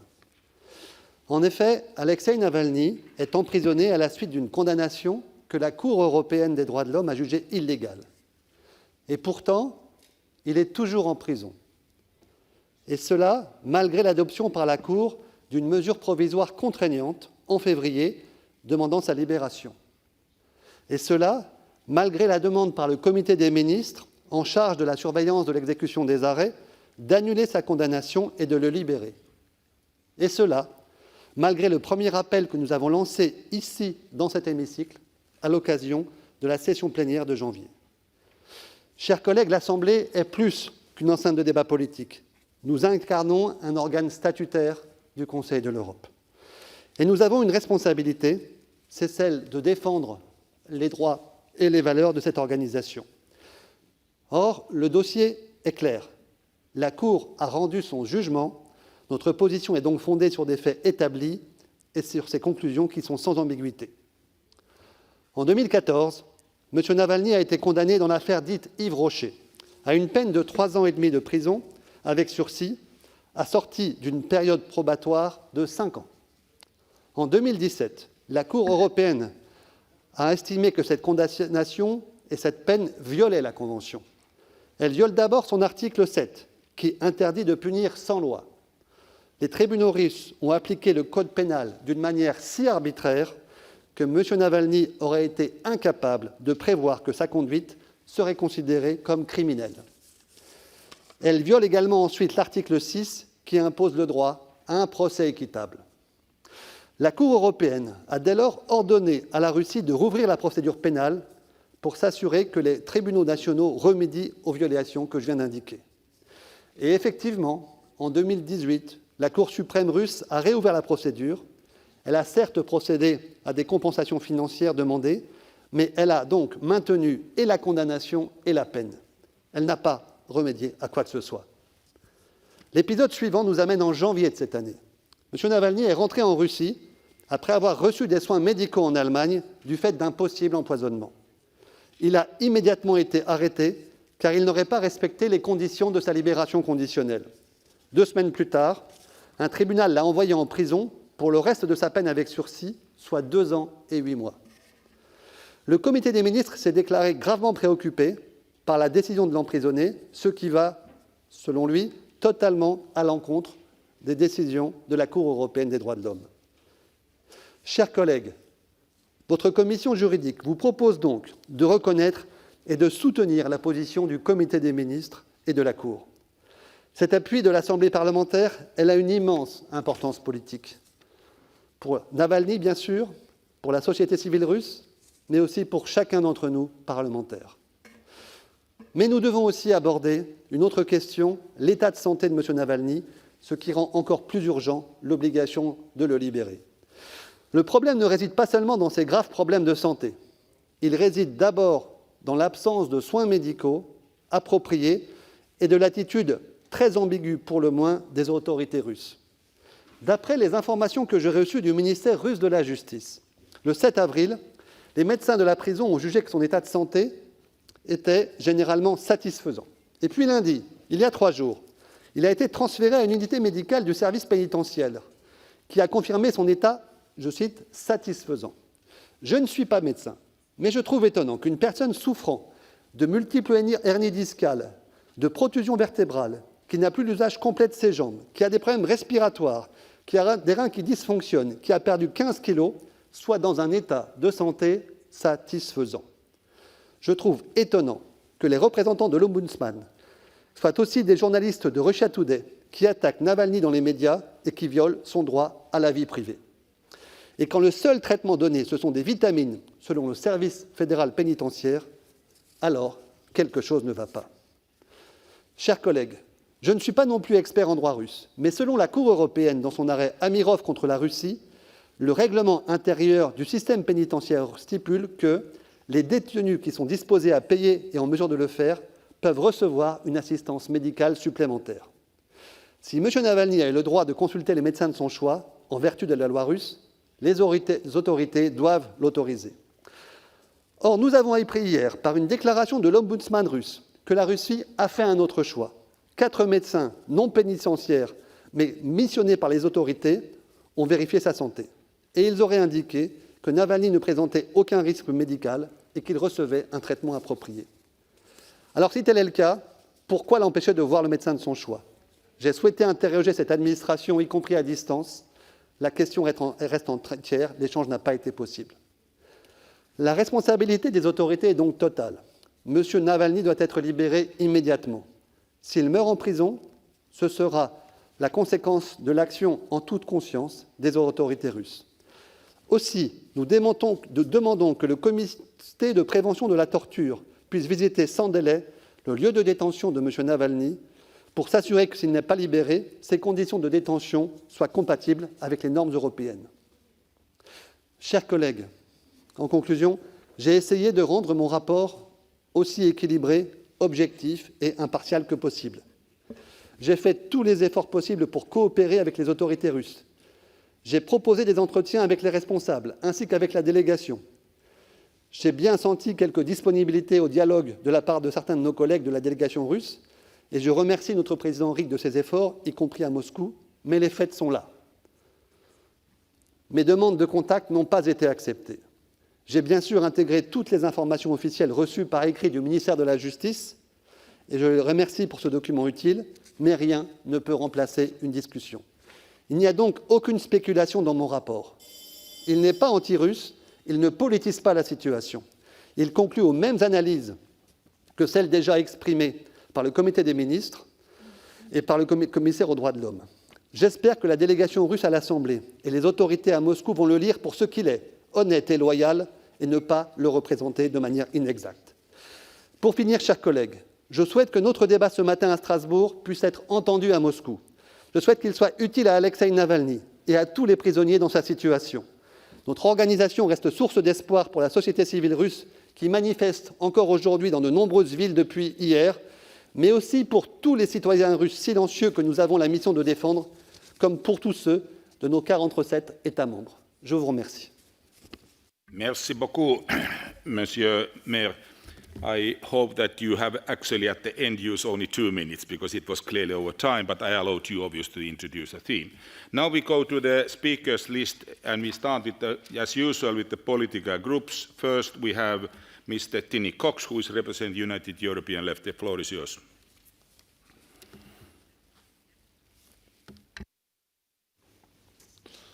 Thank you, Mr. President. Yesterday, President Putin made his State of the Union, which was watched by millions of Russians, and the President addressed many important issues like the pandemic, the international tensions, the social and economic situation in Russia. One issue he did not mention in the State of the Union, and that was the issue that was mentioned by thousands only few hours later in the streets of Moscow and St. Petersburg and Irkutsk and Novosibirsk. That was the question of the arrest and the imprisonment of political activist Alexei Navalny. We have to be clear, the majority of the Russian citizens, according to the Levada Center, thinks that Mr. Navalny is imprisoned rightly. And it's clear that the President of the Russian Federation also thinks so. But in this case, Mr. President, it is not the majority that decides. As Russia is a member state of the Council of Europe and a signatory to the European Convention of Human Rights, it is the court in Strasbourg that finally decides whether or not the arrest and the imprisonment of Mr. Navalny was correct. And it's the Committee of Ministers that executes, that take share for the execution of these verdicts. The verdict of the court is clear. Mr. Navalny has to be released. He is imprisoned wrongly. And I was happy to hear that Minister Roth, the chairperson of the Committee of Ministers, just addressed this assembly and stated that there are commitments if you are a signatory to the European Convention of Human Rights. It's not for free. And I was pleased to hear that Minister Roth said, we shall not rest, we, the Committee of Ministers, in which also the Russian Federation is represented, we shall not rest before Mr. Kavala, Mr. Demirtas and Mr. Navalny are released. He made it clear, the minister wrote, that to release Alexei Navalny, as well as Osman Kavala or Salehat and Demirtas, is not a present given to them. It's an obligation. It's a binding obligation under the Convention. And it's a binding obligation if you are a member state of the Council of Europe. And that is, I think, the essence of the report and the resolution that our colleague Jacques Meyer presents to us. And here we say the same thing as thousands of people yesterday said in the Russian Federation. Free Alexei Navalny, let him go. And not because he is a hero, not because he is a villain, not because he is something in between. It is because that the highest court in Europe, the European Court on Human Rights in Strasbourg, said you have to release Mr. Navalny. This is binding law. And that's why the group of the United Left supports the resolution presented by our colleague Mayer. Thank you very much. Thank you very much, Mr. Cox. And the next one is Mr. Frank Schwabe, representing the Socialist Group, please. Herr Präsident, verehrte Kolleginnen und Kollegen, und ich will mich direkt wenden an die Kolleginnen und Kollegen aus Russland, was immer wir denken über die geopolitische Lage der letzten 30 Jahre. Und ich kann manche Enttäuschung auch auf russischer Seite verstehen über die geopolitischen Entwicklungen. Sie selbst haben sich mit Russlands Beitritt verpflichtet, 1996, dazu, die Menschenrechte zu wahren, die Menschenrechte von 144, 145 Russinnen und Russen. Das ist sozusagen das Versprechen, das Sie gegeben haben, den Menschen in Russland, mit dieser Unterschrift, weil wir ein gemeinsames Verständnis haben. Das ist doch das, worum es geht. Wir haben ein gemeinsames Verständnis als Europäerinnen und Europäer von unverbrüchlichen Menschenrechten. Und damit haben Sie ein Stück weit Hoheit abgegeben. Das haben wir alle gemacht. Hoheit abgegeben, am Ende nicht nationale Gerichte entscheiden zu lassen, sondern den Europäischen Gerichtshof für Menschenrechte. Das ist ja genau gerade der Vertrag, dass nicht das Land entscheidet, nach Goodwill oder nach, ob man jemanden gut oder schlecht findet, sondern dass der Europäische Gerichtshof entscheidet und man sich diesem Urteil am Ende auch unterwirft. Und ich will das einfach, liebe Kolleginnen und Kollegen aus Russland, noch mal klar machen. Darauf müssen wir drängen, um unser Selbstwillen. Wenn wir Ihnen das durchgehen lassen würden an dieser Stelle, was Herrn Nawalny betrifft, dann würden andere kommen und sagen, na ja, wenn das für Russland nicht gilt, dann gilt es eben bei anderen auch nicht. Und deswegen ist es eine existenzielle Frage für diesen Europarat, und das müssen Sie verstehen, dass die Urteile umgesetzt werden. Es geht nicht um Herrn Nawalny und ob man den gut oder schlecht findet, so wird es ja oft diskutiert. Es geht übrigens auch heute nicht darum, ob er vergiftet wurde oder nicht vergiftet wurde. Dazu habe ich eine klare Auffassung. Aber darum geht es heute nicht. Und deswegen empfehle ich auch den Änderungsantrag, den es heute gibt, entsprechend im Sinne des Berichterstatters umzusetzen. Klar ist, Herr Nawalny muss in Freiheit sein. Es gibt zahlreiche Urteile des Europäischen Gerichtshofs dazu. Herr Nawalny ist in großer Gefahr. Nach all dem, was wir wissen, ist er sehr krank. Deswegen gibt es einen Grund, ihn sehr schnell und umfassend freizulassen. Und ich will es noch mal sagen, wer dieses Urteil nicht umsetzt, der schließt sich im Grunde selbst aus dem Europarat. Der öffnet die Tür zum Austritt und kann am Ende auch nicht mehr dabei bleiben. Deswegen lassen Sie Herrn Nawalny frei, um eines Menschen willen, aber um der 145 Millionen Russinnen und Russen willen. Und deswegen begrüße ich es sehr, dass wir empfehlen, dem Ministerkomitee am Ende auch Artikel 46 zu nutzen und entsprechend einzuleiten, um klarzumachen, in aller Verbindlichkeit, in aller diplomatischen Sprache, aber auch in aller Klarheit, wir stehen entsprechend am Scheideweg. Und am Schluss, wie soll ein Land eine Zukunft haben, das die jungen Menschen einsperrt? Junge Menschen, die sich engagieren, die auf die Straße gehen, die sie doch brauchen, um die Zukunft ihres Landes zu bauen, und an die jungen Menschen gerichtet. Ich weiß, dass es viele gibt, die enttäuscht sind darüber, dass wir manchmal nicht mehr tun können. Aber glauben Sie, wir sind an Ihrer Seite im Kampf für Demokratie, Menschenrechte und Rechtsstaatlichkeit. Thanks, Frank. Next one is Mr. Dimitrios Kairidis from representing group EPP.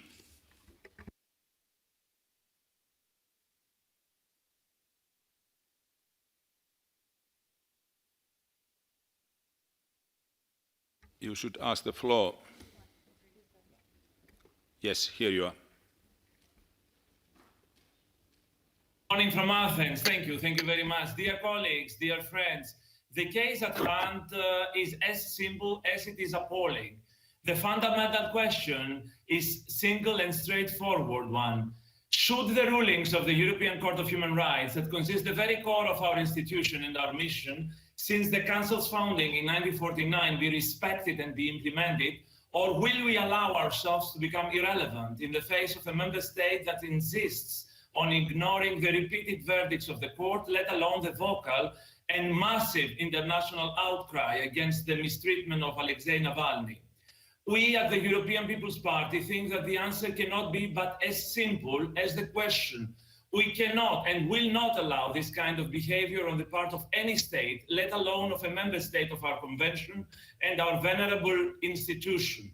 The reason is equally simple and straightforward as the question.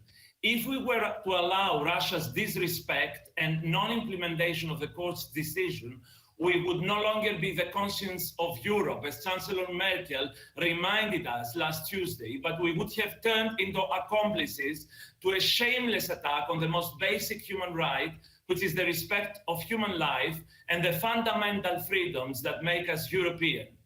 Let me remind you all that Alexei Navalny is currently in a Russian prison for an original conviction that was overturned by the European Court of Human Rights in 2017. Recently, Navalny's originally suspended sentence was turned into a prison sentence for failing to observe the terms of his parole. This decision of a Russian court in February 2021 was also overturned by an urgent injunction of the court that requests his immediate release. Overall, there have been 7 rulings of the court in his favor since 2011, to no avail, while currently it seems that the very life of prisoner Navalny is at risk.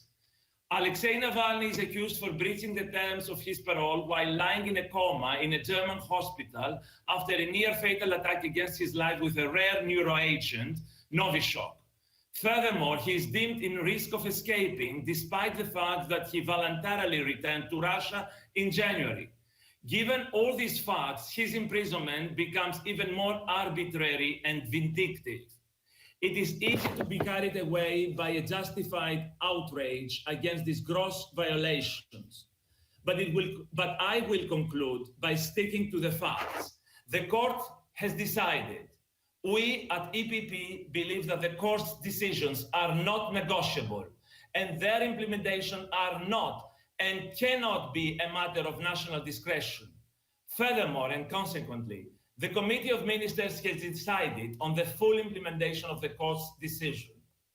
We at EPP believe that our Assembly should stand by the court and the Committee of Ministers and ask for the immediate release of Alexei Navalny.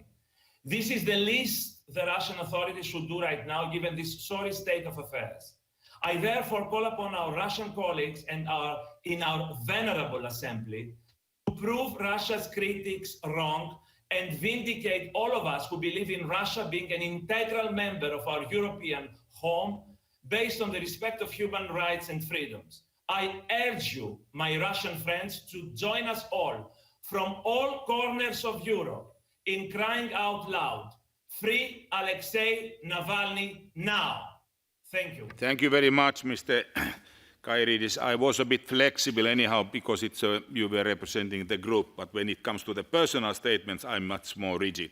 Little bit flexibility now, this stage yet. Mr. Damien Cotier from representing the ALDE group, please. Merci, Monsieur le Président. Ce débat est important. Il est important car alors qu'elle en a déjà débattu, c'est la première fois que notre Assemblée prendra position sur la situation de M. Navalny. Il est important car ce qui est demandé à la Fédération de Russie est essentiel pour les principes de notre organisation. Il ne s'agit pas aujourd'hui d'interpréter une situation, d'échanger des opinions. Nous le faisons régulièrement et c'est important à d'autres moments. Aujourd'hui, nous sommes à un autre stade de ce processus. Il s'agit d'appliquer des décisions contraignantes. Chaque pays qui a adhéré au Conseil de l'Europe s'est lui-même obligé à respecter la Convention européenne des droits de l'homme et à appliquer les décisions de la Cour de Strasbourg. Cela vaut pour mon pays comme pour chacun de nos pays, chers et chers collègues. Et la présidence allemande du Comité des ministres a eu raison de rappeler ce matin que nous pouvons discuter de tout ensemble, mais pas de l'application des arrêts de la Cour, et ça vaut dans le cas de M. Navalny, comme ça vaut dans le cas de M. Kavala ou de M. Demirtas, que d'autres ont mentionné ce matin. Dans le cas qui nous occupe, la Cour a adopté des arrêts. Ils sont exécutoires. Elle a adopté une mesure provisoire contraignante en février. Le Comité des ministres, en charge du suivi des décisions de la Cour, a invité les autorités russes à exécuter ces décisions. Nous devons attendre de la Fédération de Russie, comme de chaque État membre, qu'elle applique ses décisions et qu'elle respecte ses obligations, comme elle s'y est elle-même obligée. C'est essentiel car le mécanisme prévu, il est prévu pour protéger les droits et les libertés fondamentales de chaque habitant du continent européen. La manière d'appliquer ces décisions est ensuite l'affaire de chaque État. La Cour dit ce qu'un État ne peut pas faire, c'est à lui qu'il appartient de décider de la manière de corriger la situation. Ce débat est important enfin car il faut agir rapidement. Aucun gouvernement ne souhaite évidemment porter la responsabilité de ne pas avoir apporté les soins nécessaires à un homme en situation de risque, placé sous sa responsabilité. d'autant moins quand une décision de force obligatoire a jugé son incarcération illégale, comme des milliers de personnes l'ont rappelé encore hier dans les rues de villes russes. Monsieur le Président, ce qui est attendu de la Fédération de Russie est extrêmement important, c'est urgent, mais c'est au fond assez simple. Il s'agit de permettre à M. Navalny de se faire assister d'un médecin de son choix, comme les règlements carcéraux russes semblent le prévoir. Il s'agit aussi de libérer un homme dont la Cour a jugé qu'il devait être libéré. Le groupe ALDE invite avec insistance la Fédération de Russie à s'acquitter de ses obligations au regard de la Convention européenne des droits de l'homme, comme il invite tous les États membres à le faire en tout temps. Il soutiendra la résolution tout en portant un amendement qui doit permettre de revenir au texte original du rapporteur, sans référence à une autre procédure distincte, celle portant sur les raisons de l'intoxication de M. Navalny, qui fera l'objet d'un autre rapport. Je vous remercie. Merci beaucoup. And the last speaker on behalf of the political group is Mr. Dimitrio Natalyukha. He is representing the EC group. Please, the floor is yours. Thank you very much, dear Mr. President, dear colleagues. On behalf of our political group, I would like to express my gratitude to Mr. Rapporteur for a truly challenging, yet undoubtedly necessary work he has conducted on this matter.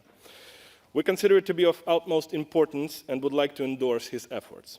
I said necessary because there is a persistent feeling in the air that the time has come to finally start calling things by their proper names, if this estimable institution wants to preserve its well-deserved status of one of Europe's oldest, largest, and one of the most influential organizations.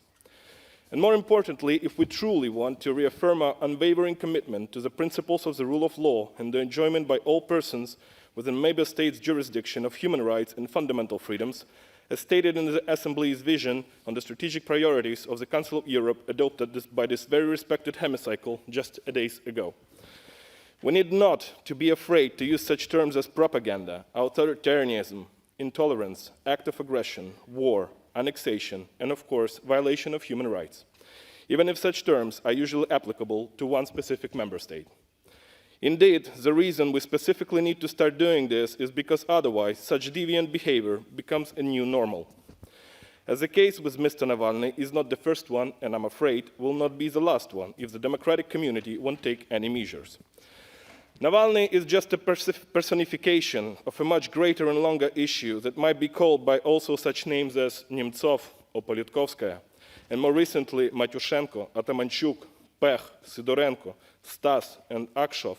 These are Ukrainian citizens with serious health conditions, imprisoned in Russia as much as Mr. Navalny deprived of access to medics, relatives, or international organizations such as Red Cross.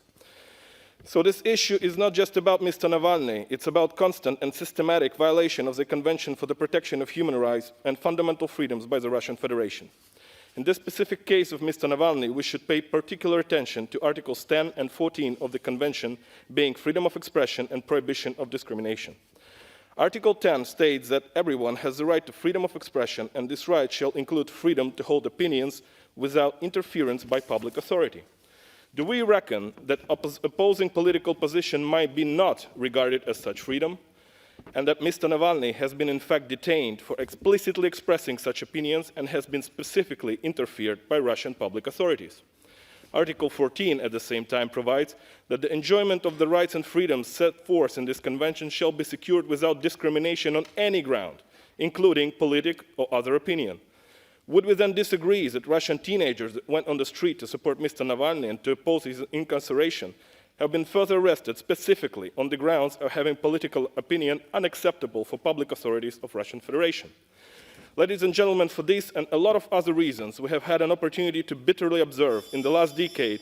We as a group support the resolution and would like to encourage Mr. Rapporteur to proceed with his challenging, however utterly important work. If you allow me to finish with the following quote, a sober appreciation of the general situation in the world will clearly show up the dangerous position in which we find ourselves. In Europe, the powers threatening our form of life are not prepared to open their boundaries to freedom, and that instead they are merely concerned with extending their own sphere of influence and thus depriving the whole world of freedom. This is a quote from a speech of Konrad Adenauer, one of the founding fathers of a united Europe, delivered in this very hemicycle in 1954. This was addressed 67 years ago to Russian Federation's predecessor, the USSR. Dear colleagues, it has been 67 years. It's time something has to change. Thank you. Thank you very much, Mr. Nataluka. I was a bit more flexible in terms of timing concerning these group presentations, but now let's try to respect the 3 minutes very clearly. We now move to the real speakers list. And first we start from Sweden, Mr. Thomas Hammarberg. Varsågod. Thomas, you hadn't asked the floor. Please request the floor. We can then link to you. Request the floor.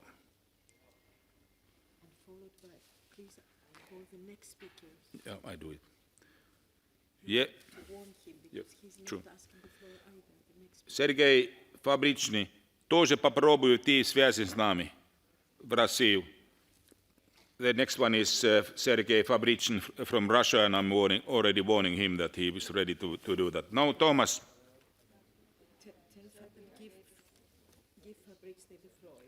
Okay, let's start now. Actually, we'll take Thomas Hammerberg later on. Next one. Now we start with Sergei Fabrichin. Пожалуйста.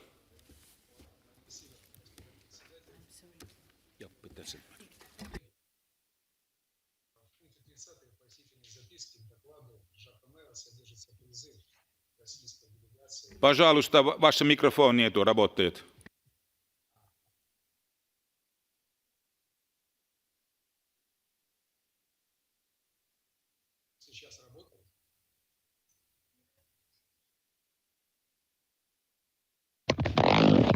Пожалуйста, поставить ваш микрофон. Это не работает. Мы видим вас, но мы не слышим.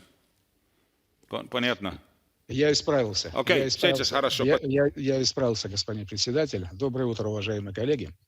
В пункте 30 пояснительной записки к докладу Жака Мэра содержится призыв к российской делегации конструктивно участвовать в любой будущей работе по дополнительным мерам в связи с принятыми текстами.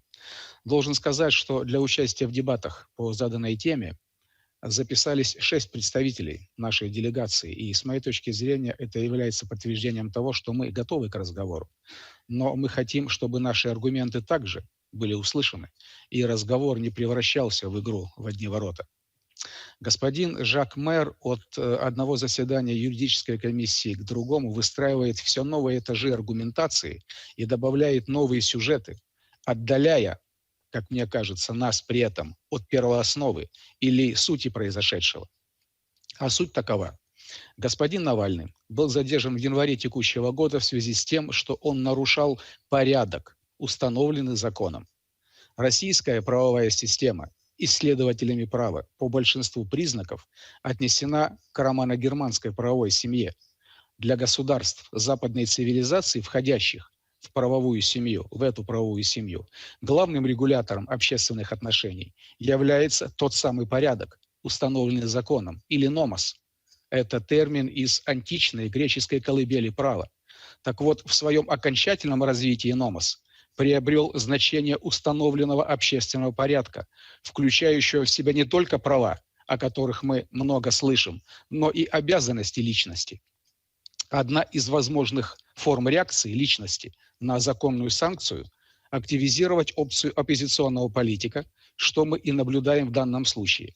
И здесь уместно обратиться к заключению апелляционного суда ЕСПЧ от 14 января 2020 года по иску Ходорковского и Лебедева против России. Обратите внимание, пункт 344, последнее предложение. В любом случае, политический статус индивида не дает ему или ей иммунитета от обвинений в преступлении. Что касается решения ЕСПЧ по делу Навального, которые тоже постоянно находятся в процессе обсуждения, я неоднократно подчеркивал на заседаниях юридической комиссии о том, что наша страна ратифицировала Конвенцию по правам человека, имплементировала ее в наше законодательство, но при этом мы не соглашались с тем, что судебный орган будет расширительно толковать общеевропейские документы и самостоятельно изменять свой регламент под конкретное дело. Прошу обратить на это внимание. Спасибо. Спасибо большое. The next one is from Sweden now, Annika Engblom. Varsågod. Thank you and good morning from Stockholm, where it's actually snowing.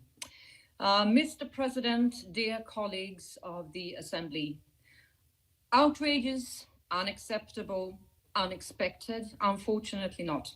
The illegal and heavy criticized arrest and detention of the Russian opposition leader Alexei Navalny, along with violent arrests of thousands of demonstrators supporting him, is outrageous, unacceptable, but not unexpected. These actions by Russian authorities, sanctioned, of course, by the Russian leadership, are nothing new to this Assembly. Actions alike have been up for animated debates and condemnments in the hemicycle for years. Actions that is in every aspect completely the opposite of human rights, the rule of law, freedom of speech, and all of the other fundamentals of this esteemed organization, and all member states have signed and promised to respect and fulfill. Conventions that the Russian Federation repeatedly violates over and over again. Condemnments that the Russian Federation apparently pays no attention to. They obviously don't seem to matter to them.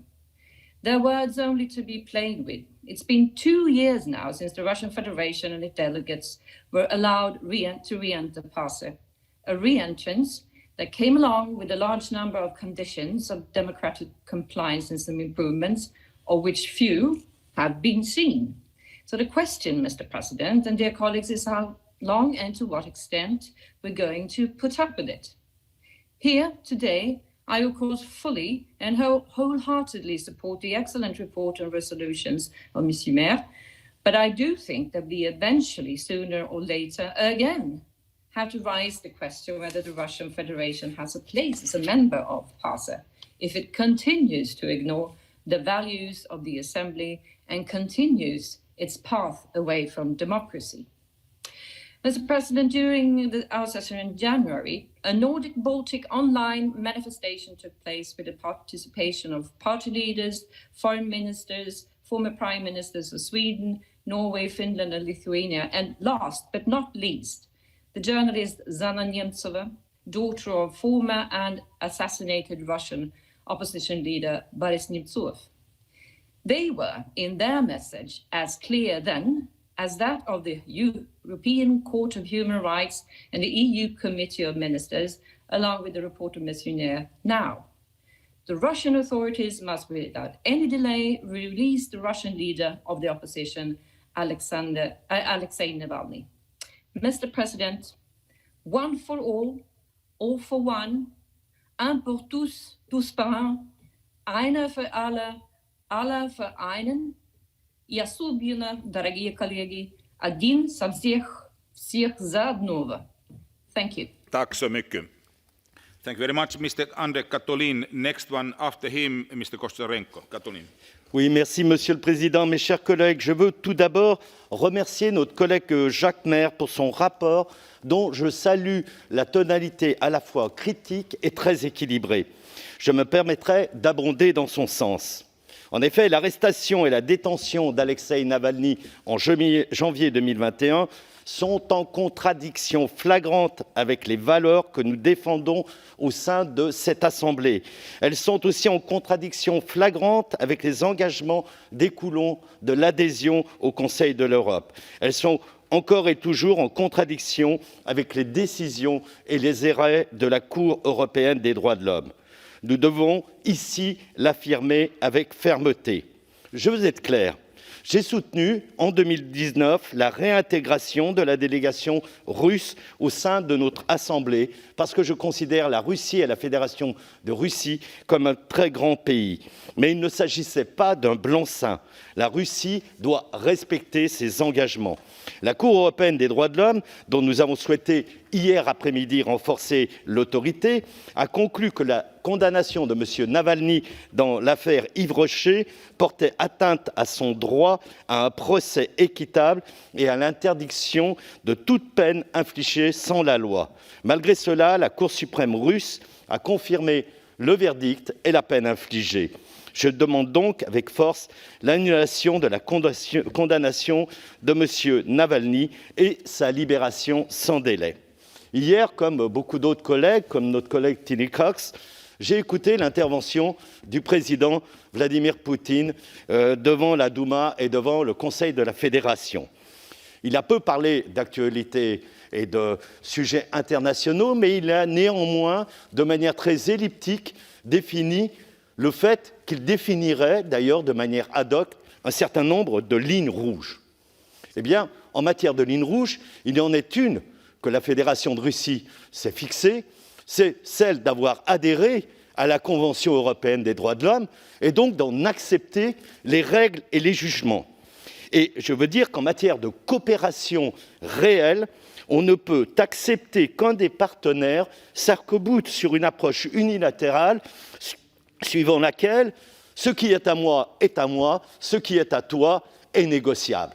Le bilatéralisme, le multilatéralisme et surtout l'esprit de coopération ne peuvent être renfermés dans ces principes-là. Donc je réaffirme, nous demandons la libération d'Alexei Navalny et ses droits à des soins correspondant aux droits. Je rends la parole avec quelques secondes d'avance pour respecter les consignes du président. Merci. Merci beaucoup. Next one, Alexei Koncharenko. After him, Mr. Kislyak. Alexei. Dear Chairman, dear colleagues, many people Russian now are following this debate, so I will continue in understandable for all of them language. В деле Навального на самом деле абсолютно все ясно. Его пытались отравить, сделали это сотрудники Федеральной службы безопасности по приказу Путина, как это доказали журналисты-расследователи и сам Навальный. Когда он чудом выжил и после лечения вернулся в Германию, его арестовали и бросили в тюрьму, наплевав абсолютно на решение Европейского суда по правам человека. Мы с вами, друзья, здесь для того, чтобы Европейский суд по правам человека работал и его решения исполнялись. Что же мы сделаем, когда на наших глазах на ЕСПЧ плюют? Когда Россия говорит, что создаст свой ЕСПЧ? Боюсь, что снова ничего. Может быть, будут санкции против России и ее делегации? А как же тогда деньги? Поэтому, наверное, санкций не будет. А если и будут, то против тех, кто мешают вести с Россией business as usual. В деле Навального, как в капле воды, отражается весь путинский режим. Режим, от которого страдает моя Украина, Грузия, Чехия, Молдова, миллионы людей по всему миру и миллионы россиян. Вчера Путин выступал перед Федеральным собранием России. И одновременно тысячи людей вышли на улицы российских городов. И мы увидели две России. Одна Россия Путина и его окружения. Посмотрите только на их лица. Там даже не надо ничего комментировать. И другая Россия свободного демократического общества. Одна Россия, как настоящие табаки, подвывали каждому слову потускневшего геополитического Шерхана. А другая Россия выла от боли, когда их бил ОМОН. Одна Россия – это безумная коррупция и безумный пустой дворец в Геленджике. Другая Россия – это переполненные автозаки и ковидные больницы в российских городах. Одна Россия – это война против Украины, Грузии, Молдовы, теракты в Чехии, отравления в Британии. Другая Россия – это Рязанов, Шевчук, Улицкая, Акунин, Гребенщиков, которые требуют остановить войну с Украиной. И мы, как Совет Европы, должны решить, какую Россию мы защищаем. Мы должны защищать ту Россию. А, к сожалению, защищаем путинскую Россию. И мне стыдно за это. И, вы знаете, я хочу обратиться к россиянам и сказать: россияне, как сказал наш великий Тарас, поховайте цей режим, та вставайте, кайданы порвите. И господам Толстому и Слуцкому. Вы получили ордена от Путина, и я вас поздравляю с этим. Но настоящая ваша награда для вас и для Путина впереди. Это Международный трибунал в Гааге. Спасибо. Следующий Сергей Кисляк, Россия, и после его Александр Мерченко.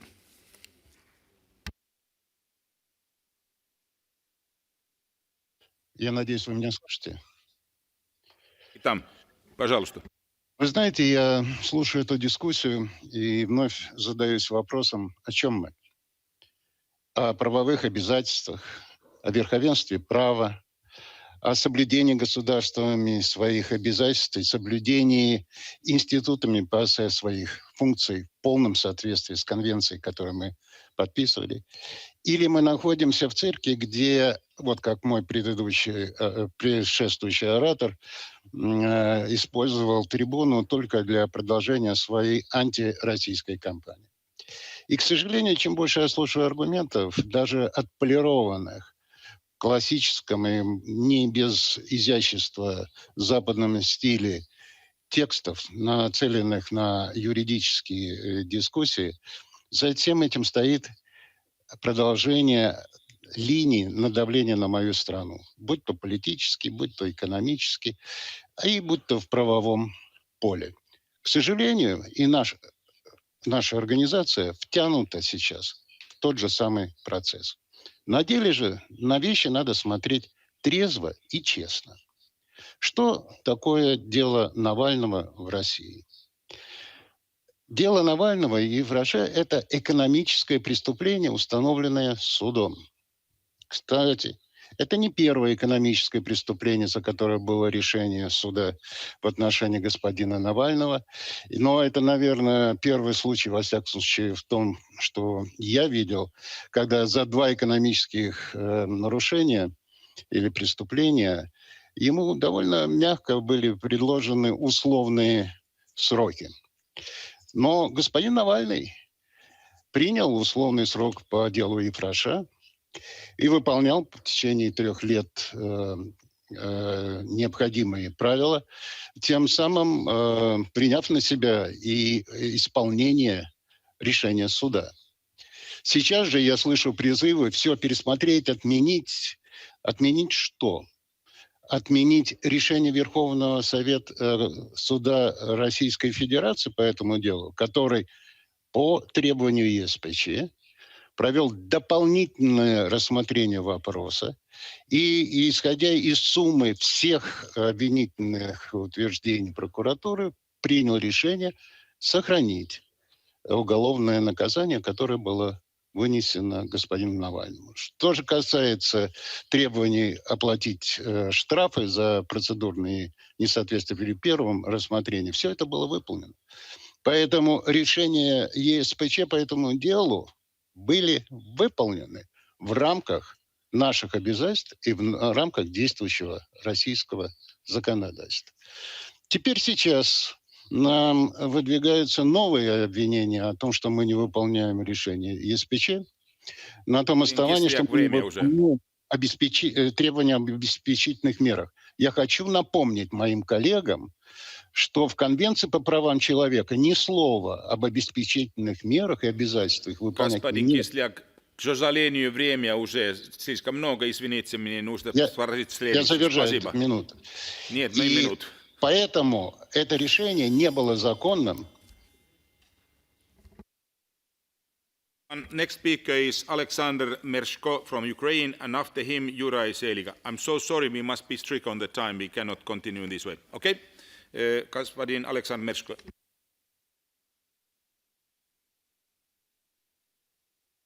Yeah, Alexander Mereshko, Ukraine. Next one, Juraj Zelika. Here. Yeah. Dear colleagues, the life of Alexei Navalny hangs by a thread.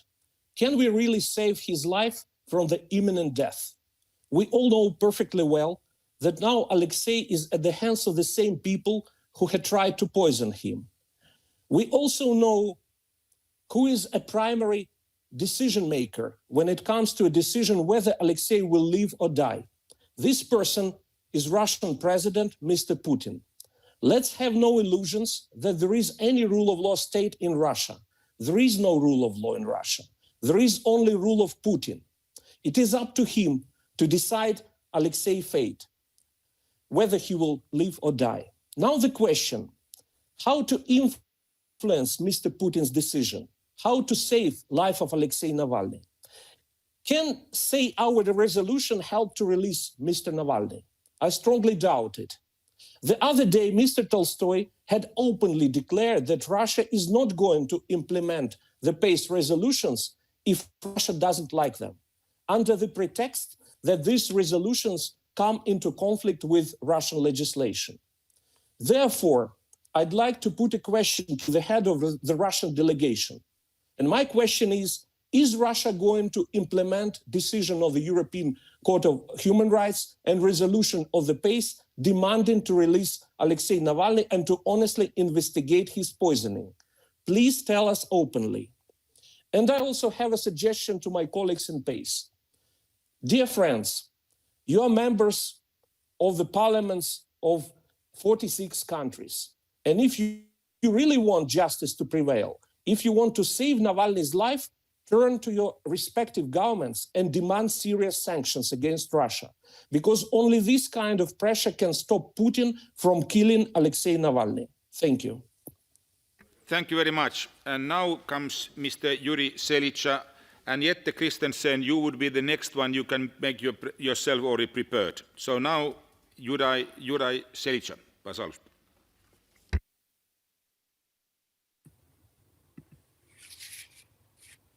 Thank you, Mr. President and dear members of Assembly. First of all, let me express my strong support for the resolution. And I would like to add at the very end of our session a few remarks to the report and to the resolution. Firstly, what happened yesterday in Moscow and other cities in Russia is absolutely unacceptable. People got arrested only because they were so dare to free and publicly express their opinion, executing their human rights for free expression. Also, I want to address our colleagues from Russia in this assembly and kindly remind them that the Russian Federation is a member of the Council of Europe. And with this membership is coming binding regulation of the Council of Europe, including judgment of the European Court of Human Rights. And I repeat that what already was said, European Court of Human Rights ruled, and Russia should accept this ruling. Judgment is binding and should be respected. Asking for a respect for a judgment is not an anti-Russian forum, is a regulation of the Council of Europe and a really strong part of the membership of the Council of Europe. I think it's our responsibility here in Council of Europe condemn any such activities of member states that are in violation in the values upon this organization is built and on which it depends the human rights, democracy, and rule of law. Mr. Navalny and other political activists in Russia should be released immediately. I think that is absolutely clear, and I said it repeatedly. Please release Navalny and other political activists in Russia. This assembly must issue the resolution, and I proposed, as I said, fully support to this draft. Thank you very much. Thanks a lot. Mr. Seliga is from Slovak Republic. Now we move to Norway, and it's Mrs. Jette Christensen, and ask Ingrid Shaw to prepare. Jette. Thank you very much, Mr. President. To me, this is not about Alexei Navalny. This case is about illegal detention everywhere, about putting opposition in prison, freedom of speech, and opposition rights.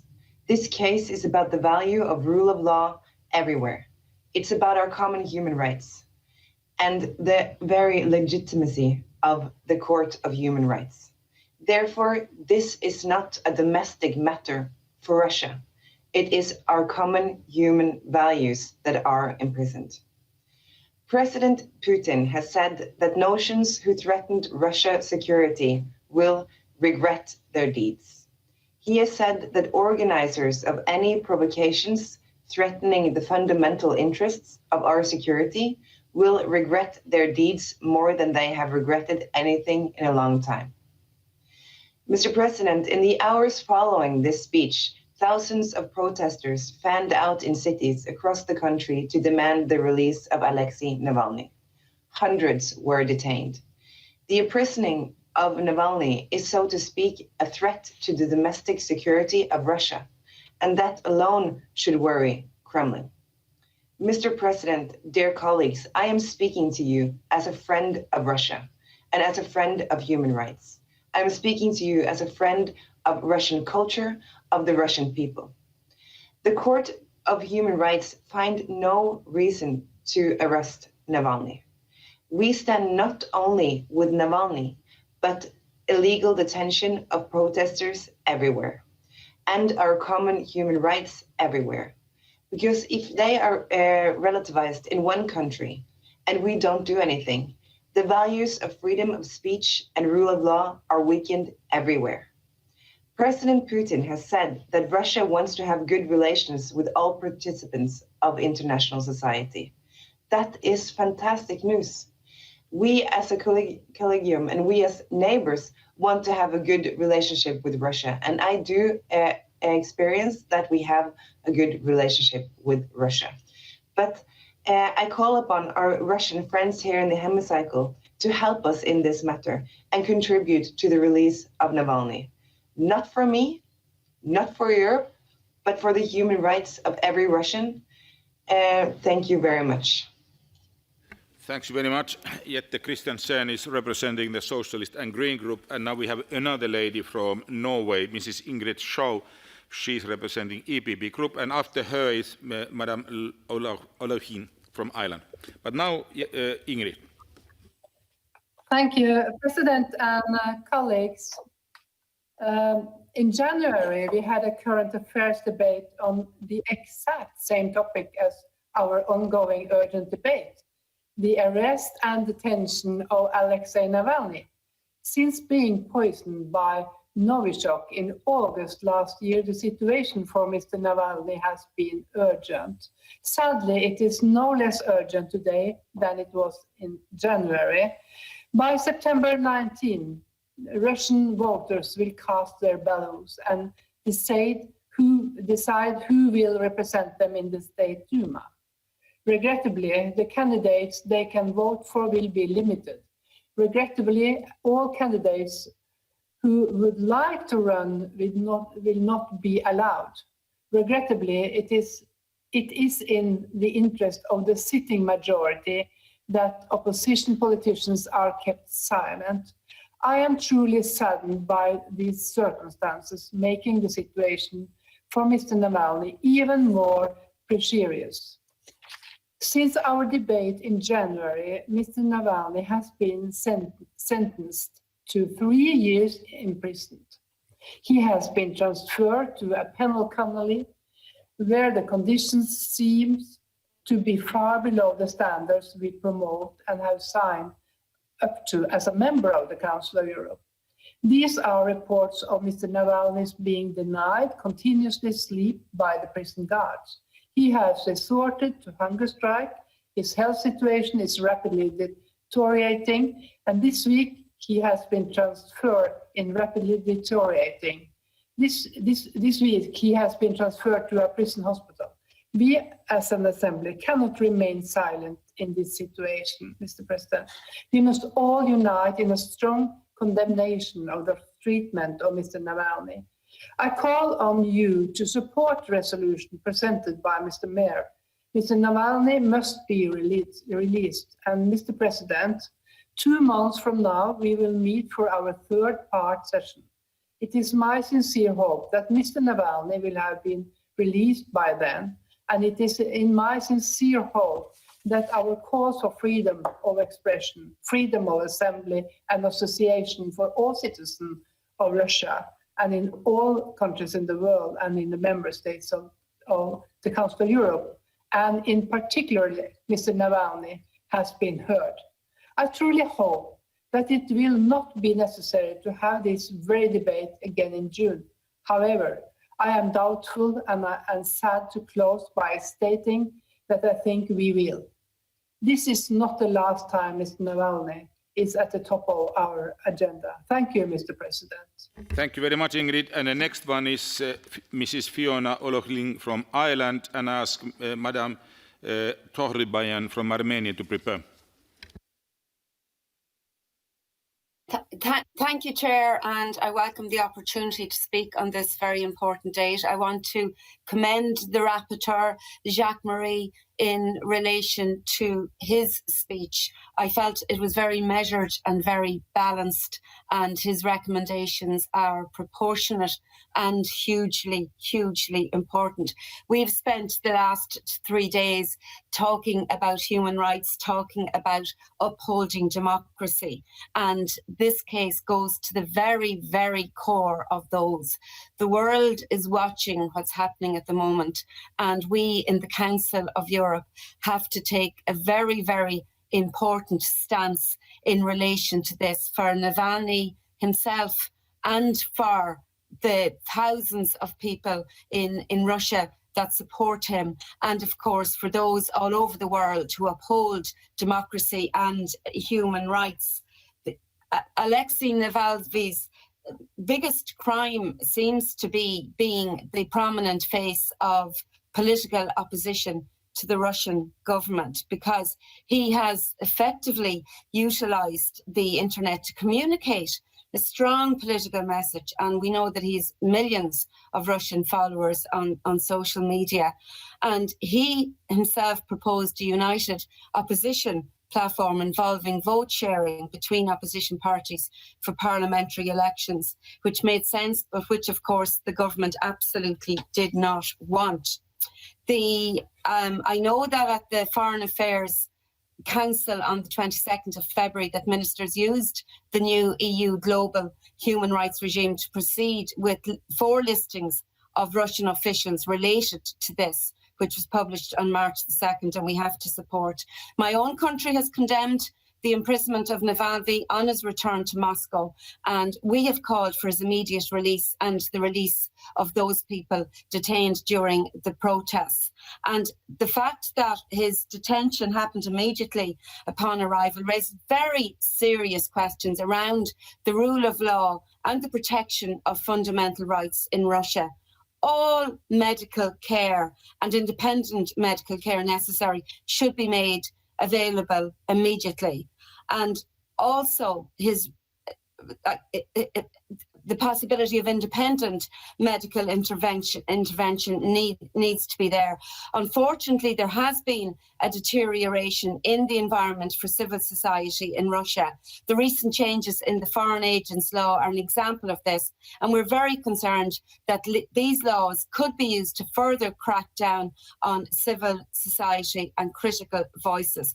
We're also disappointed that Russia appears to have withdrawn its request for a technical assistance visit from the OPCW Technical Secretariat. We would encourage a re-engagement with the organisation to ensure those responsible can be held to account. Thank you, Chair. Thank you very much. Thank you very much.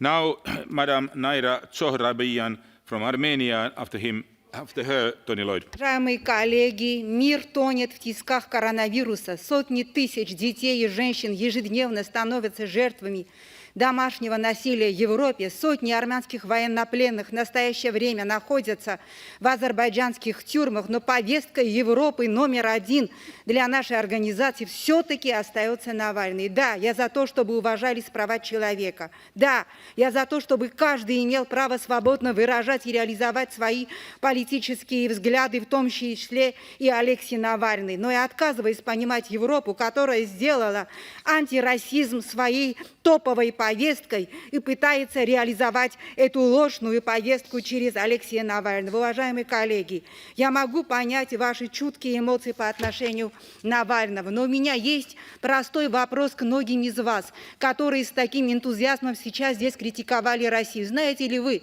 сколько тысяч армянских матерей сейчас ищут своего пропавшего сына и не находят, потому что их либо больше нет в живых, либо они находятся в плену. А Азербайджан отказывается предоставить Европейскому суду четкую информацию об армянских военнопленных. Знаете ли вы, каким бесчеловечным пыткам подвергались и на данный момент подвергаются попавшие в плен армянские солдаты и мирные жители? Разве вы не видите, как Азербайджан последовательно уничтожает исторические и культурные памятники Арцаха?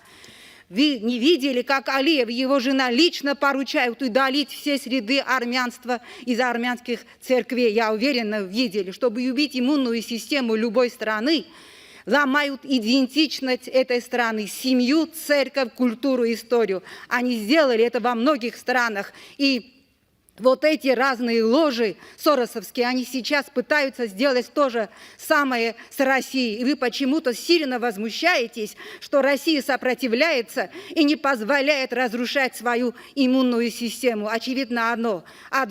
Последние годы Совет Европы как бы превратился в антироссийский клуб, что противоречит фундаментальным ценностям нашей структуры. То есть исключительно права человека и ноль политики. Не пытайтесь сложными повестками свести счеты со странами, с которыми у вас политические и геополитические разногласия. Это несправедливо. Знаете, как для перевозки Навального в Россию был отправлен специальный самолет, армяне Арцаха, сожженные белым фосфором, самым тяжелым химическим оружием, в разговоре со мной они уверенно думали, что политические интересы очень часто оказываются важнее, чем тысячи искаженных судеб и человеческих трагедий. Я не хочу примириться с Европой, которая превратилась в политический клуб, где сводят счета странами, которые не хотят и не будут играть по вашим правилам, как Россия. Да, я за права человека, но я против двойных стандартов. Майра,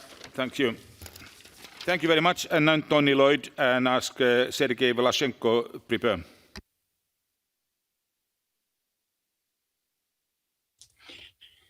Thank you.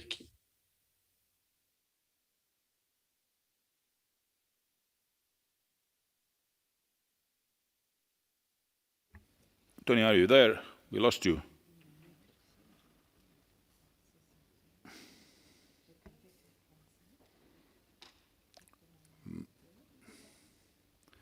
We lost Tony now. Let's.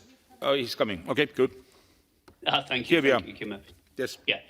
Let me give my thanks first of all to Jack Mayer for what is an excellent technical report. It lays out both the legal position in a very clinical and very sensible fashion. And I hope our colleagues from the Russian Federation will look very carefully at this report, because this isn't an anti-Russian report. In actual fact, it's pro-Russian, it's pro a particular Russian, which is Alexei Navalny, but it's actually about the way Russia operates as what one would hope, a country that respects the values and the norms and the institutions of this Council of Europe of ours. The problem with the Navalny case is that almost at every level, it makes a mockery of not the Russian people, but of the Russian government and Russian institutions, courts that operate not judicially, but politically. A system that's brought Mr. Navalny to trial mainly for the charge that he is an opponent of President Putin. This isn't a charge. This, in the end, means that it's Russia and its government that's on trial, not the Russian people, and certainly not Mr. Navalny. Now, within that context, most of us were astonished that Mr. Navalny was later on accused of failing to meet his bail conditions because he lay near death in a coma in a hospital in Germany. In almost any court in the world, even in the most repressive regimes, that kind of legitimate reason for non-adherence to bail conditions would have been accepted.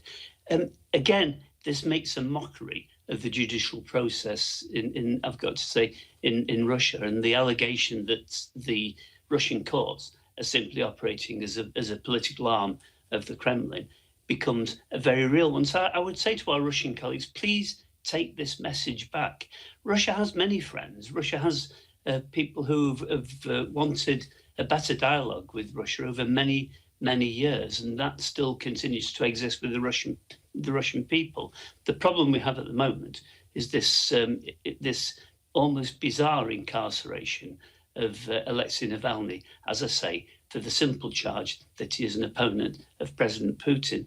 In the end, President Putin holds all the cards. We know this.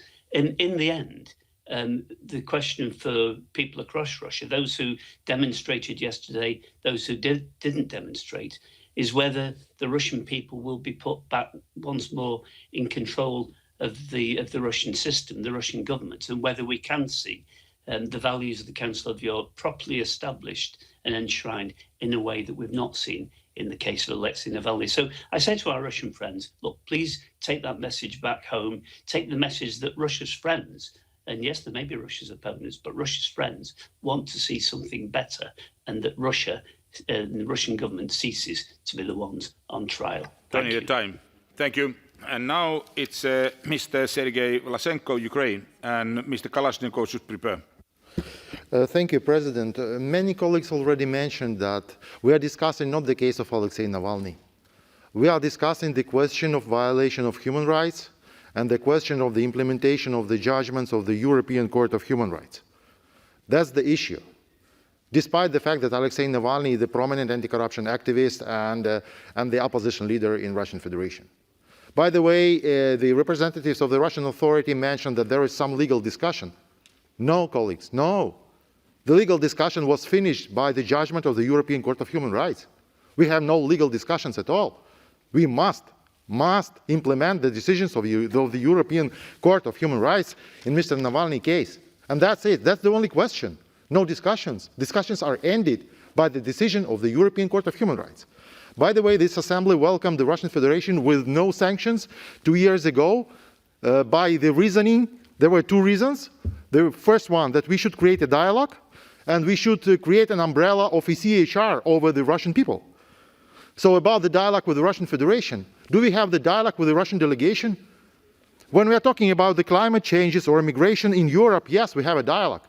But when we start talking about the LGBT people in North Caucasus, illegal annexation of the territories of the other member states like my Ukrainian Crimea, or when we start talking about the violation of human rights or implementation of the ECHR judgments, there is no discussion. There is no discussion. And about the umbrella, I have a strict question. Does Mr. Navalny and thousands of his supporters enjoy the umbrella of ECHR? And the answer is totally clear, no. No. So what we are talking about, no dialogue, no implementation of decisions of ECHR. So I would also say that that case is totally like the case of Yulia Tymoshenko in Ukraine in 2011. Totally the same. Politically motivated hearings of the court, arbitrary detention, conviction and imprisonment, absence of medical care, the same arguments of the government. Totally the same. Madame Tymoshenko was released as a result of the implementation of the ECHR decision only after the revolution of dignity in Ukraine. I'm not calling for the revolution in Russia, but that's just the fact. And I do not believe that Mr. Putin and his authority will release Mr. Navalny if there would be no strong signal to him to do that, if we will strongly not push him to do that.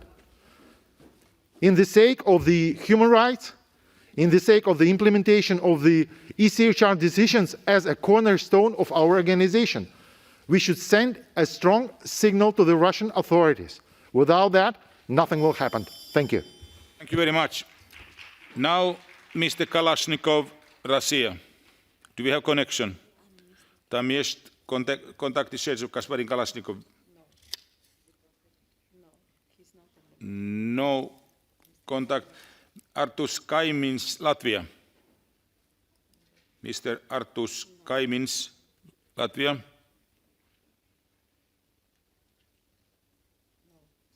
No connection. Then we go to Stefan Bergeroon, Canada.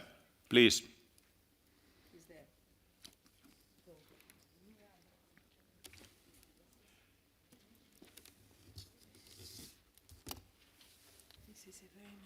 Chers collègues, je veux saluer le rapporteur, M. Maire. Comme je n'ai pas été en mesure d'intervenir lors du débat de janvier sur l'arrestation et la détention d'Alexei Navalny, je suis très heureux d'avoir l'occasion de prendre la parole aujourd'hui. We can't hear you, please. De M. Navalny semble Please, can you put microphone closer to microphone? We cannot hear properly. Yes.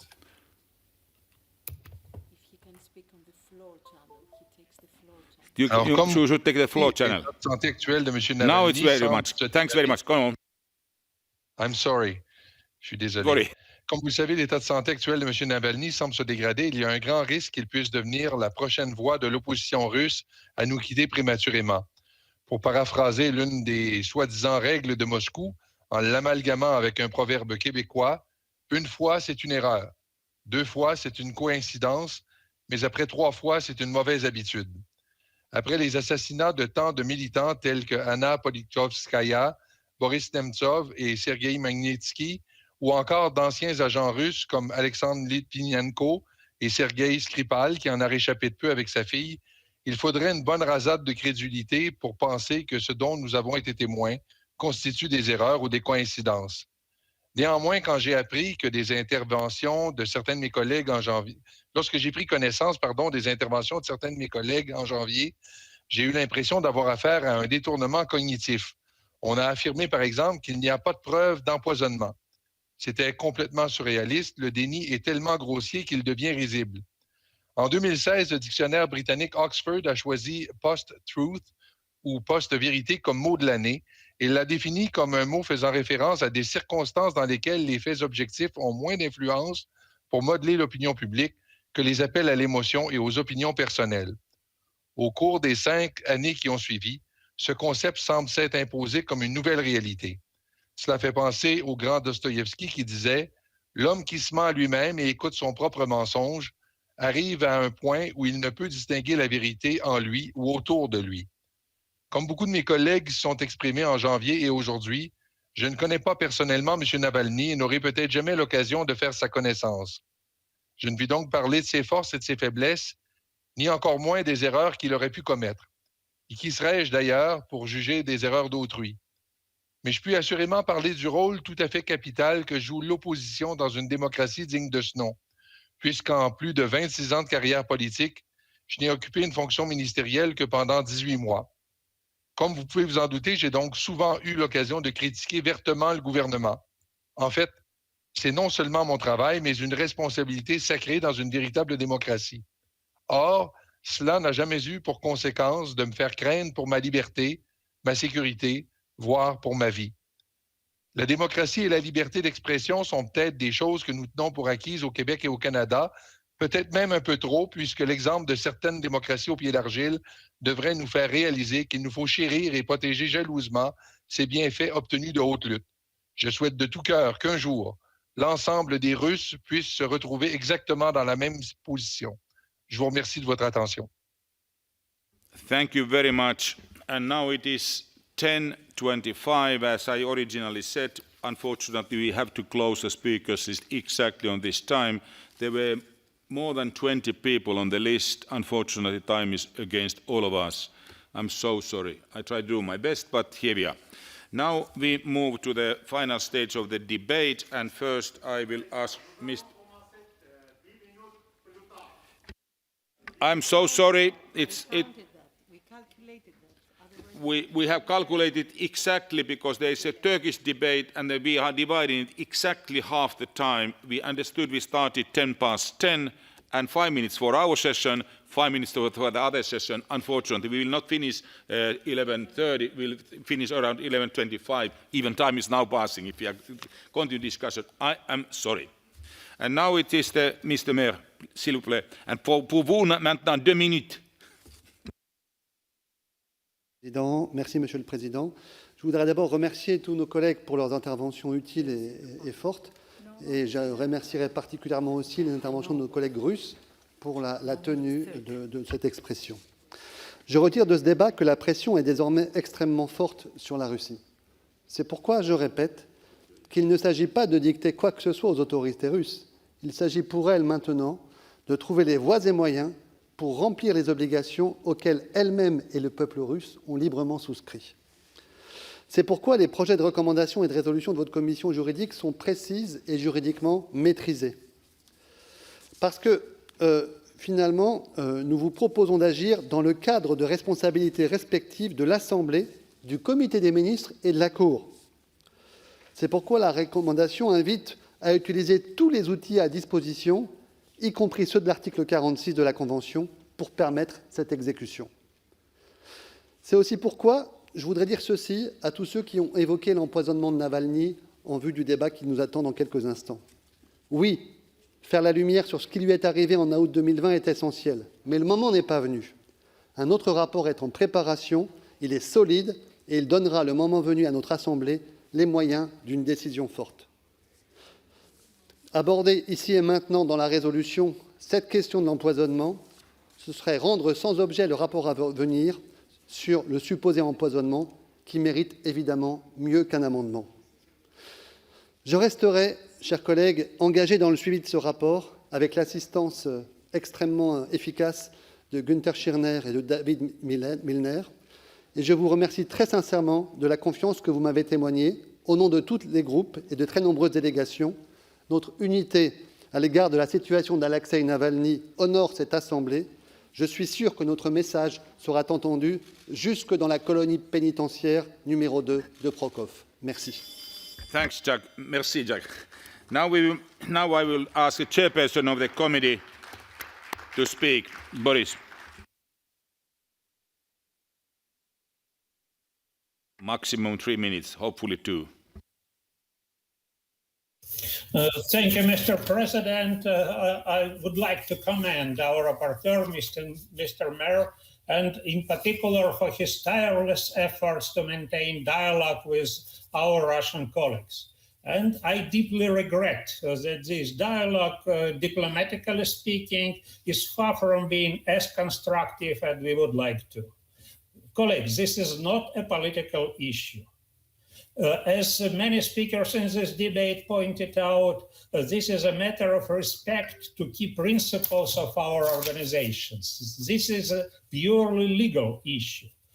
Russian colleagues refer to the subsidiary role of the European Court of Human Rights, but this is not disputed. The Strasbourg Court did not consider the matter in substance. The court evaluated the trial and concluded it was not fair and did not meet the requirements of the European Convention. Our Russian colleagues said that the guilt by Mr. Navalny is established by court. The colleagues, this is not true. The court, the Strasbourg Court, did not acquit Mr. Navalny. It simply said that the presumption of innocence is still in place, as he was not convicted by fair trial. Our Russian colleagues say that Russia has executed the decision of the Strasbourg Court. Not true, because it is a committee of ministers who is entitled, according to the convention, to monitor execution, and the committee of ministers thinks something different.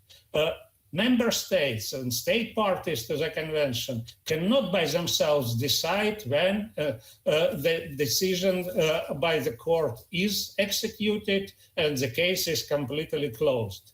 So, colleagues, each of our member states voluntarily decided to join our organization and voluntarily undertaken certain commitments.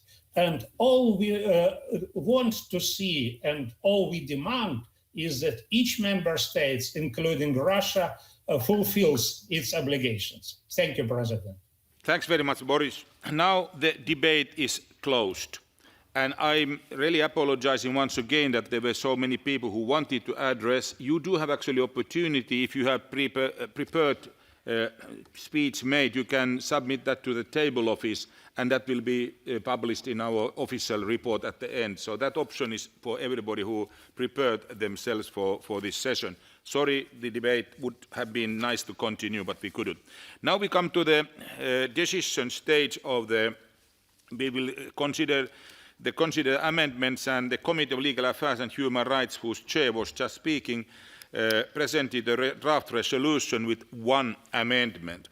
And we will start with the consideration of the draft resolution, and after that we will look at the recommendations also. Now we first start with the amendment made for the draft resolution. Mrs. Lewis, would you like to support the amendment number 1? Oh, Mr. Cottier, please. 1 minute only. Merci, Monsieur le Président. Nous proposons de revenir au texte original du rapporteur avec cet amendement. La question de l'intoxication de M. Navalny et de ses causes est une question importante, mais elle fait l'objet d'une autre procédure et d'un rapport séparé qui viendra ultérieurement. Et c'est une question, admettons-le, qui est moins urgente que la question qui nous préoccupe aujourd'hui. Il est donc inutile dans notre perspective et même contre-productif de mélanger ces deux processus. La délégation de la Fédération de Russie pourrait d'ailleurs à juste titre nous reprocher ou juger que nous n'avons pas à mélanger ces deux dossiers. Nous l'avons tous dit, beaucoup se sont exprimés dans ce sens aujourd'hui. Nous voulons mener un dialogue honnête et amical avec l'ensemble des États membres et évidemment aussi avec la Fédération de Russie. Nous proposons donc de revenir au texte original du rapporteur. C'est aussi dans ce sens que s'est exprimée la Commission des affaires juridiques. Son président pourra certainement le confirmer. C'est donc la position de la Commission. Nous vous demandons de soutenir cette modification qui revient au texte original et qui s'occupe de la question la plus urgente. Thank you very much. Does anyone want to speak against the resolution? Mr. Alexei Navalny. Yes, there were two amendments that I prepared and as a member of Legal Affairs Committee gave to the committee, and they were supported. First one, the report started with the words that Navalny came to Germany for rehabilitation after serious illness. Sorry, but we all know that it was poisoning. And I want to thank Mr. Rapporteur, he supported it, and now we have the alleged poisoning in the text, and that's very important. But if we have poisoning, poisoning is a crime. It should be investigated. Certainly it will be a very important report in June, and we are waiting for it. But Navalny cannot wait, because I don't know if he will be alive in 2 months. And if we are saying that there was a crime, poisoning, crime should be investigated. And the second amendment, which first was supported in Legal Affairs Committee, to investigate, that our demand to Russian authorities to investigate. And then their decision was changed by only 9 against 5. So I would like to ask everybody to be against this amendment. Thank you. Thank you very much. It was a clear statement for and against, and now I want to hear the committee opinion, and I understood the committee accepted the amendment. That's the case, I know it, and that's why I shall now put the amendment to the vote. So the vote is now open, and you know the system already. Those who are in distance and those are in the hall, vote is now open.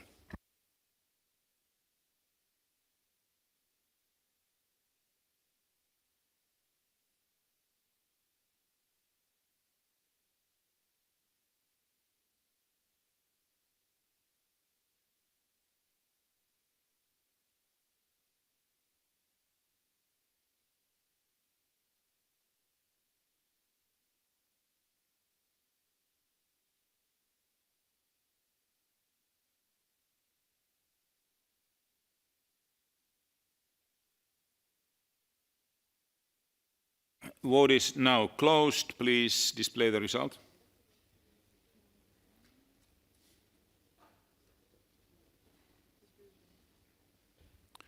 The amendment was agreed with clear majority. And now we move to the draft resolution as a whole. And I would put the draft resolution on the vote. The vote is now open.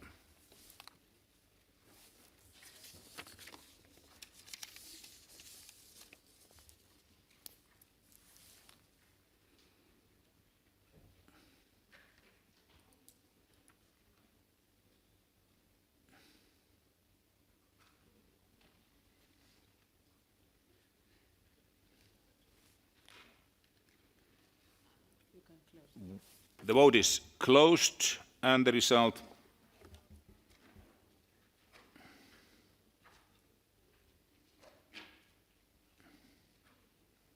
It was approved with clear majority. Thanks. And now the last vote concerning and last item on this, last voting in this item is the draft recommendation, and I put the draft recommendation on vote now.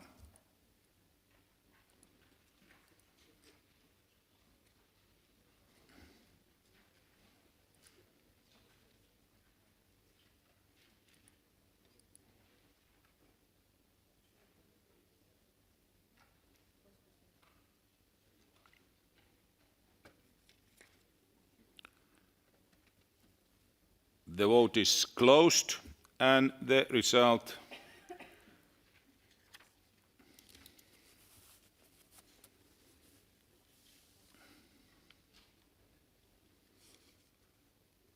The draft recommendation was approved with clear majority. Ladies and gentlemen, colleagues, thanks very much. It was very nice, important discussion. Thanks very much indeed, very good in different ways. Unfortunately, apologies once again for those who couldn't address for us next time. Thank you.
Parti. Mesdames et messieurs, chers collègues, l'ordre du jour appelle à la présentation et la discussion du rapport de M. Thomas Hammerberg et de M. John Howell au nom de la commission de suivi sur le fonctionnement des institutions démocratiques en Turquie. Il s'agira du document 15-272. Je vous rappelle que nous devrons en avoir terminé avec l'examen de ce texte, vote inclus, à 13 h. Nous devrons donc interrompre la liste des orateurs vers 12h45 afin de pouvoir entendre la réplique de la Commission et de procéder au vote nécessaire. La Commission de suivi dispose d'un temps de parole de 7 minutes pour la présentation du rapport et de 3 minutes pour répondre aux oratrices et orateurs à la fin de la discussion générale. Les co-rapporteurs se partagent ces temps à leur convenance. La parole est à M. Thomas Hammerberg, co-rapporteur. C'est à vous. Il est là? Alors, on va peut-être... C'est bon? On l'a. C'est à vous. Thank you very much. We prepared this urgent procedure report on the request of 5 political group leaders in the Assembly. We worked on this report in the spirit of dialogue and cooperation really. I want to thank all members of the Turkish delegation for good cooperation. This new report is actually triggered by recent and worrying developments in Turkey. We have undermined their democracy, rule of law, and human rights. That is, of course, in the report. A procedure has started which could lead to closing down the second largest opposition party in the parliament. Whatever the outcome is, this is an alarming signal. A third of the parliamentarians are subject to legal proceedings and to have their immunity to be lifted if this goes on. We also report on problems relating to the freedom of expression. We mentioned the social society groups and their problems, and that covers also human rights defenders. We think they must be able to continue their work without risking to meet problems. Activists in society, in Association of Human Rights is one of the organizations which have had problems. Amnesty International is another one. And we will also mention in this report, and we do, the fact that journalists still have problems when it comes to the freedom of work on journalism in the country. So that is basically a part of this report which we feel are urgent and need to be addressed. Thank you.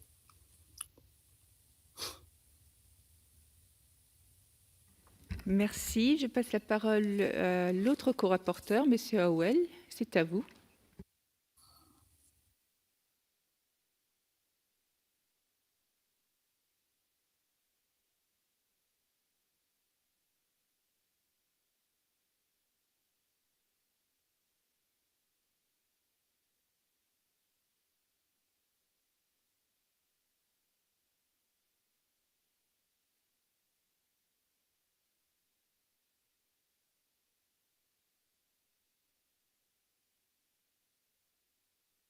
Monsieur Howell, est-ce que vous êtes connecté?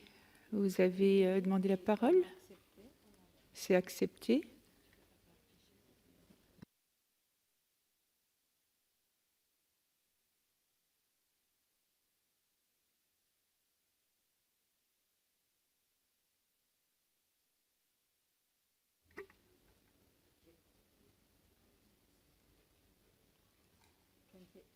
Alors, voilà. Est-ce que vous pourriez éventuellement réappuyer sur le bouton « Request to speak », donc redemander la parole pour refaire le processus, s'il vous plaît?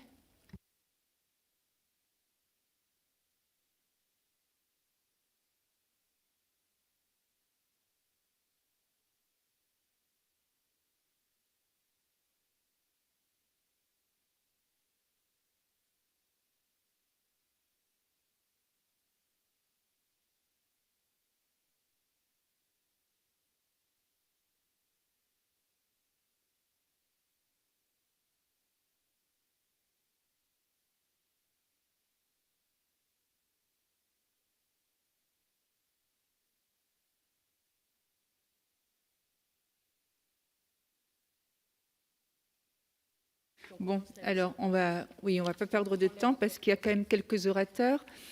On reprendra le rapporteur tout à l'heure. Je suis désolée. Donc, si Monsieur Schwab, pour le groupe socialiste, est là, il peut prendre la parole. Ah ben oui, voilà, Monsieur Schwab, c'est à vous.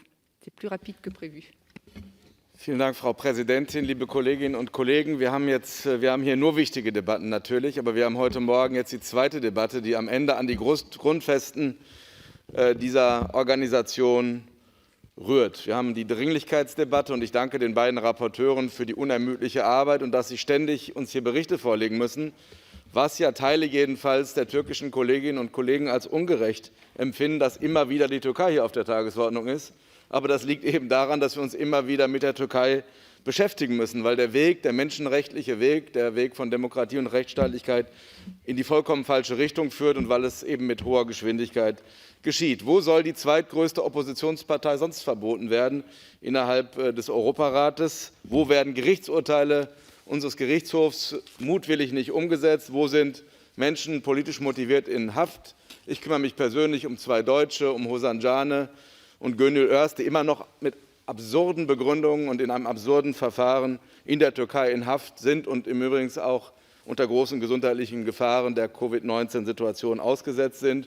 Welches Land tritt gerade aktiv aus der Istanbul-Konvention aus? Und zur Istanbul-Konvention will ich sagen, ist es legal, für ein Land auszutreten? Ja. Ist es vernünftig? Nein. Gegen die Mehrheit im eigenen Lande in einer Situation, wo wir unter Covid-19 besondere Gewalt gegen Frauen erleben. Im Grunde genommen gibt es keine freien Medien mehr in der Türkei. Viele Menschenrechtsaktivisten sind im Gefängnis, die Spitze von Amnesty International. Wir könnten hier Fälle aufzählen, da würden wir wahrscheinlich heute gar nicht durchkommen. Wir haben den Versuch, die Oppositionsparteien massiv unter Druck zu setzen. Wir haben den Fall der Vorsitzende der GAP, Frau Kaftangiolu, in Istanbul, die zu 10 Jahren Haft verurteilt wurde. Und wir haben eben jetzt den Fall der HDP, die im Übrigen nicht deshalb unter Druck steht, weil sie sich radikalisiert hätte in den letzten Jahren, sondern weil das Gegenteil entsprechend passiert ist, die HDP mehr in die Mitte der Gesellschaft gerückt ist. Sie soll verboten werden.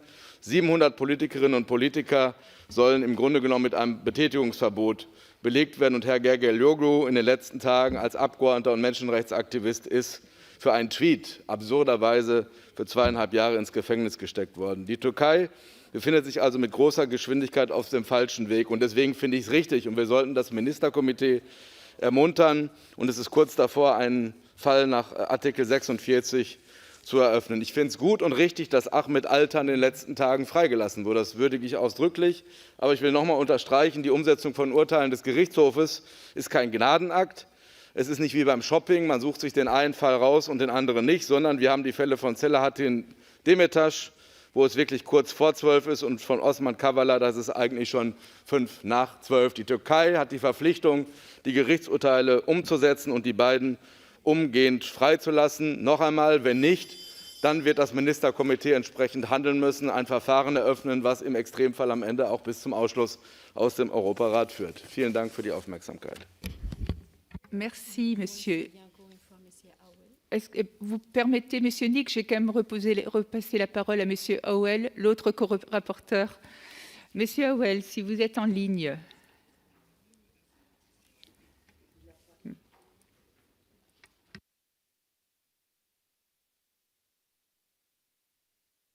Bon, ben écoutez, Monsieur Nick, si vous voulez bien, pour le groupe PPE, prendre la parole, je vous prie. Merci.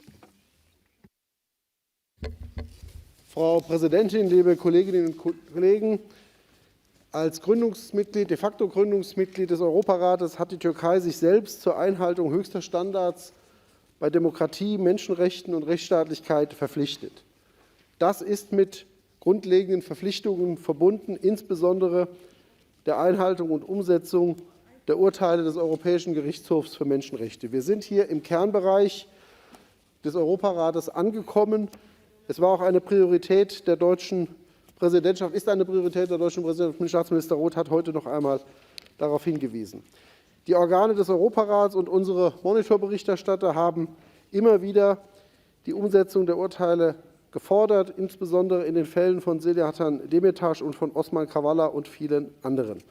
Und wir werden dabei nicht nachlassen. Staatsminister Roth hat heute erwähnt, dass das offiziell seitens Could you please stop phoning in my back?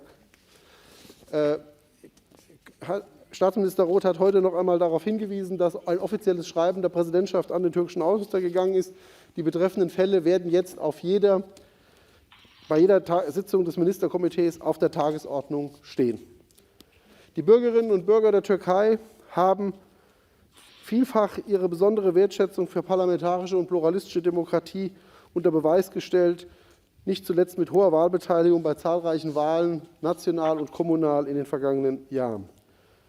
Ein fairer und offener politischer Wettbewerb ist aber eine notwendige Voraussetzung für den demokratischen Prozess, damit eine legitime Repräsentanz aller Meinungen und Interessen der Bürger zustande kommen kann.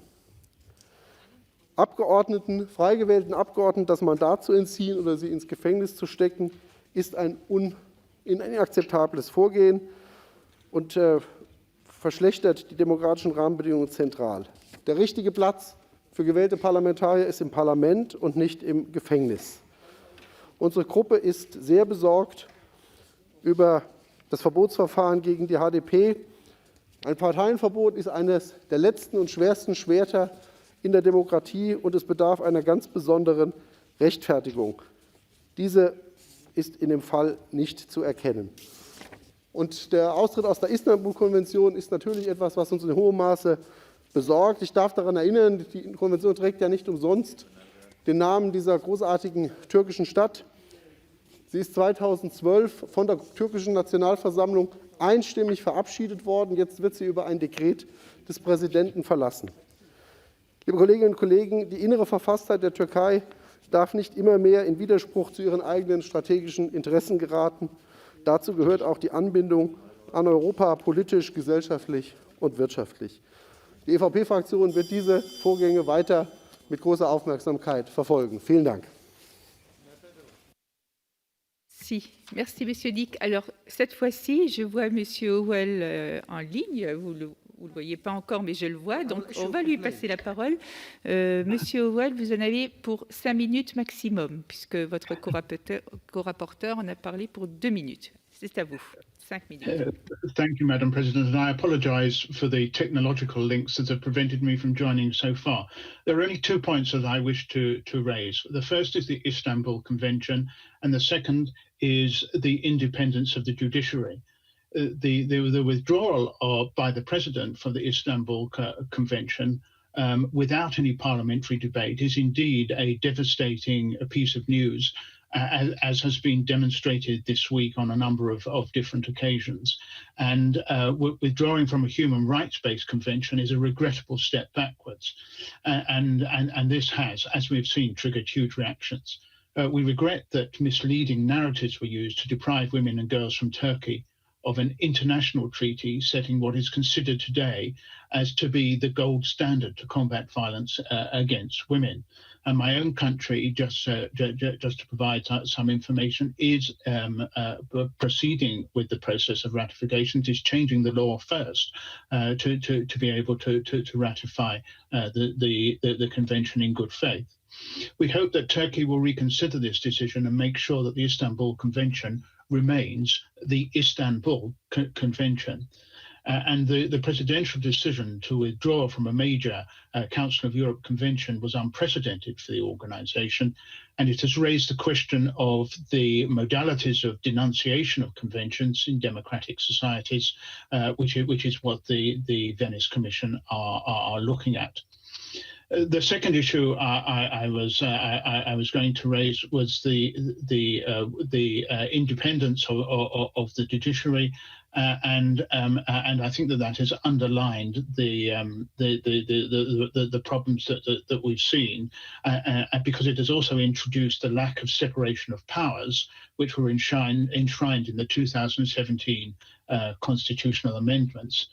Again, we refer to the rulings of the Strasbourg Court to call on the Turkish authorities to revise their practices and ensure that judicial decisions are free from undue political interference and comply with Council of Europe standards and with Turkey's obligations towards the organization. And we remain confident that the Turkish authorities can reverse these worrying trends, and they should seize the opportunity of implementing their Human Rights Action Plan and revising the legislation on elections and political parties to take meaningful steps to put an end to the judicial harassment of opposition members and dissenting voices, and that they should improve freedom of expression and media. That, Madam President, is all I wish to say. Thank you. Merci, Monsieur Howell. Nous continuons donc la liste des orateurs pour les groupes politiques et je passe la parole à Madame Jensen pour le groupe ALDE. Est-ce qu'elle est en ligne? C'est bon, c'est à vous, Madame. Merci, Madame la Présidente. Dear colleagues, our job as members of the Parliamentary Assembly of the Council of Europe is not only to safeguard the institutions of democracy, the rule of law, and the free press. Our job is to safeguard journalists, politicians, members of civil society who are bringing these institutions to life. And I want to stress the importance of doing this continuously and tirelessly when it comes to our member, Turkey. Let us remember that 10 years ago, the gold standard in the fight against violence against women and domestic violence, the Istanbul Convention, was signed in Istanbul. The Grand National Assembly was the first parliament in Europe to ratify it in 2012 by a unanimous vote. By doing so, Turkey played an invaluable role in the success of this landmark initiative. For years, Turkey was genuinely aspiring to becoming a member of the European Union and meeting the Copenhagen criteria. This means committing to high standards when it comes to democracy, the rule of law, and civil rights and liberties. Dear colleagues, many opposition politicians in the Turkish parliament have done their best to uphold these aspirations for a democratic, constitutional, and free Republic of Turkey as elected representatives of the Turkish and by the Turkish people. Had there been a proper parliamentary procedure, including a debate about the withdrawal from the Istanbul Convention, the opposition could and would have presented convincing arguments why leaving the Istanbul Convention is not acceptable. Why leaving the Istanbul Convention is not acceptable. Debates like this are at the heart of every democracy. During the last weeks, however, we have seen an unprecedented cluster of attacks on members of parliament and therefore the Turkish democracy itself. Stripping elected members of parliament of their immunity because their voice, their own opinion is not acceptable. Using the judiciary to strip elected members of parliament of their rights and privileges is not acceptable. Taking steps to ban the third largest party on dubious grounds is not acceptable. Madam President, dear colleagues, even though this long-running dismantling of Turkish institutions is very concerning, I urge us not to give up. The recent release of Ahmet Altan shows us that the European Court of Human Rights can make a difference, that the Council of Europe and its Parliamentary Assembly can make a difference. But to do so, we have to hold President Erdogan accountable and use every instrument we have to remind him about his commitments under international law as a member of the Council of Europe. The Turkish people are counting on us and we must not disappoint them. Thank you. Merci à vous. Je passe la parole maintenant à Monsieur Wiechel pour le groupe des conservateurs. Il est en ligne.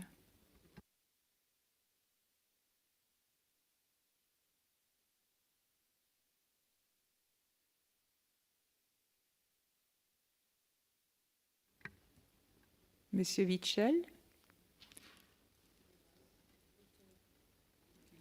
Il faudrait que vous ouvriez votre... Ah, vous avez votre micro, c'est bien. Is it unmuted? Yes. Madam President, I'm honored to take the floor on behalf of the European Conservative and Democratic political group regarding the functioning of democratic institutions in Turkey. And I salute the untiring and expertise work on this subject by our two rapporteurs from the Monitoring Committee, my fellow countryman Thomas Hammarberg and my fellow political group colleague John Howell. The fact that both these rapporteurs are in such agreement as to the shortcomings in today's Turkish democracy serves to demonstrate that their concerns are not partisan. Instead, they are widely shared, whereas across the political spectrum in our assembly and in our member states. Indeed, almost daily nowadays, we receive troubling news from official Turkey, and notably from its president. The other day it was that Turkey would leave the Council of Europe's Convention on Preventing and Combating Violence Against Women and Domestic Violence. As you all know, this convention was signed under the Turkish chairmanship in Istanbul a decade ago. Hence, its often used other name, the Istanbul Convention.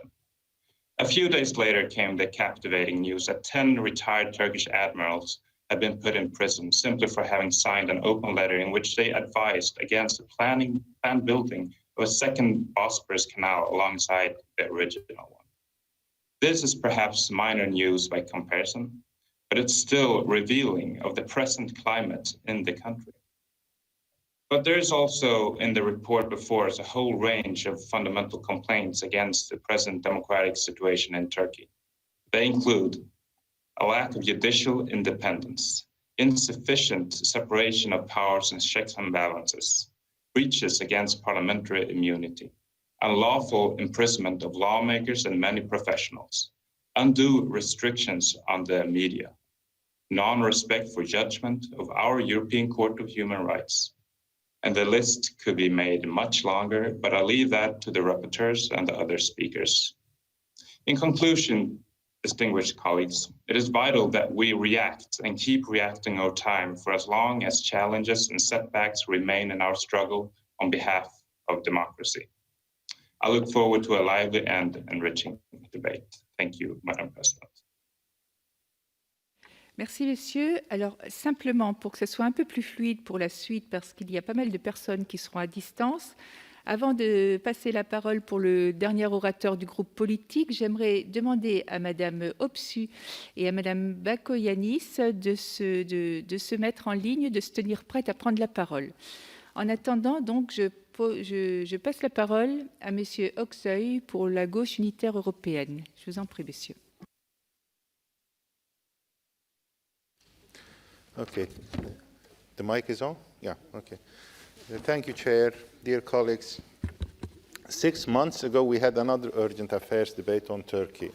Let me start by reading a couple of sentences from that resolution. Quote, in the past months, there were new crackdowns on political opposition and civil dissent. Investigations and prosecutions targeted members of parliament, opposition political parties, and lawyers. Continued undue pressure exerted on journalists and civil society activists. Such crackdowns also have a regrettable chilling effect on women's participation in political and social life, end quote. Today, the situation is similar but much worse, unfortunately. That is why we are having another urgent affairs debate.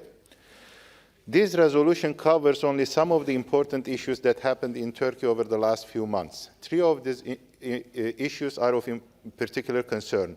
The first is Turkey's refusal of executing judgments of the European Court of Human Rights regarding Selahattin Demirtas, who is the chair of my party, and Mr. Osman Kavala. The second is the politically motivated closure case to destroy the HDP, my party, before the elections, and another possible round of the lifting of parliamentary immunities and more arrests. The third one is the withdrawal from the Istanbul Convention by a presidential decree. Turkey was the first country to sign this convention, which was an honor and source of pride. Now it is the first country to withdraw from it, which is a source of deep, deep shame for all of us, to say the least. It is also absurd that these negative developments are happening after the government of Turkey had announced its human rights action plan with much fanfare. What other problems do we have in Turkey? Some of them are mentioned in the resolution, some are not. Elected Kurdish mayors removed from office and jailed, the worsening health situation of hundreds of sick prisoners, torture and arbitrary detentions almost every day, ongoing hunger strikes to protest prison conditions, the policy of isolation imposed at the Imrala Island prison, and Turkey's refusal to implement recommendations of the CPT, the students and faculty members of Boğaziçi University who continue with their protests, detention of women protesting the withdrawal from Istanbul Convention, continued harassment of journalists, lawyers, and doctors. The list can be extended almost endlessly. As the UL Group, we thank the rapporteurs and fully support the resolution. We also think that in encouraging Turkey to act as a genuine member state, it is high time for the Council and this Assembly to start considering the use of more effective means, mechanisms, and procedures at their disposal other than simply having urgent debates, opinions, or statements of concern. Turkish government, unfortunately, doesn't seem to have the will or willingness to fulfill the obligations of a member state, not even executing court decisions. In doing so, it is setting a very bad example for other member states to follow. That is why we are asking the leadership of Parliamentary Assembly, Madam Secretary General, and the Committee of Ministers to have concerted dialogue and address the aggravating situation in Turkey and uphold the values and principles that the Council proclaims to represent. Thank you very much. Merci. Nous avons fini avec les orateurs de groupe. Nous continuons. Donc, je donne la parole à Madame Opsu de Finlande, si elle est en ligne.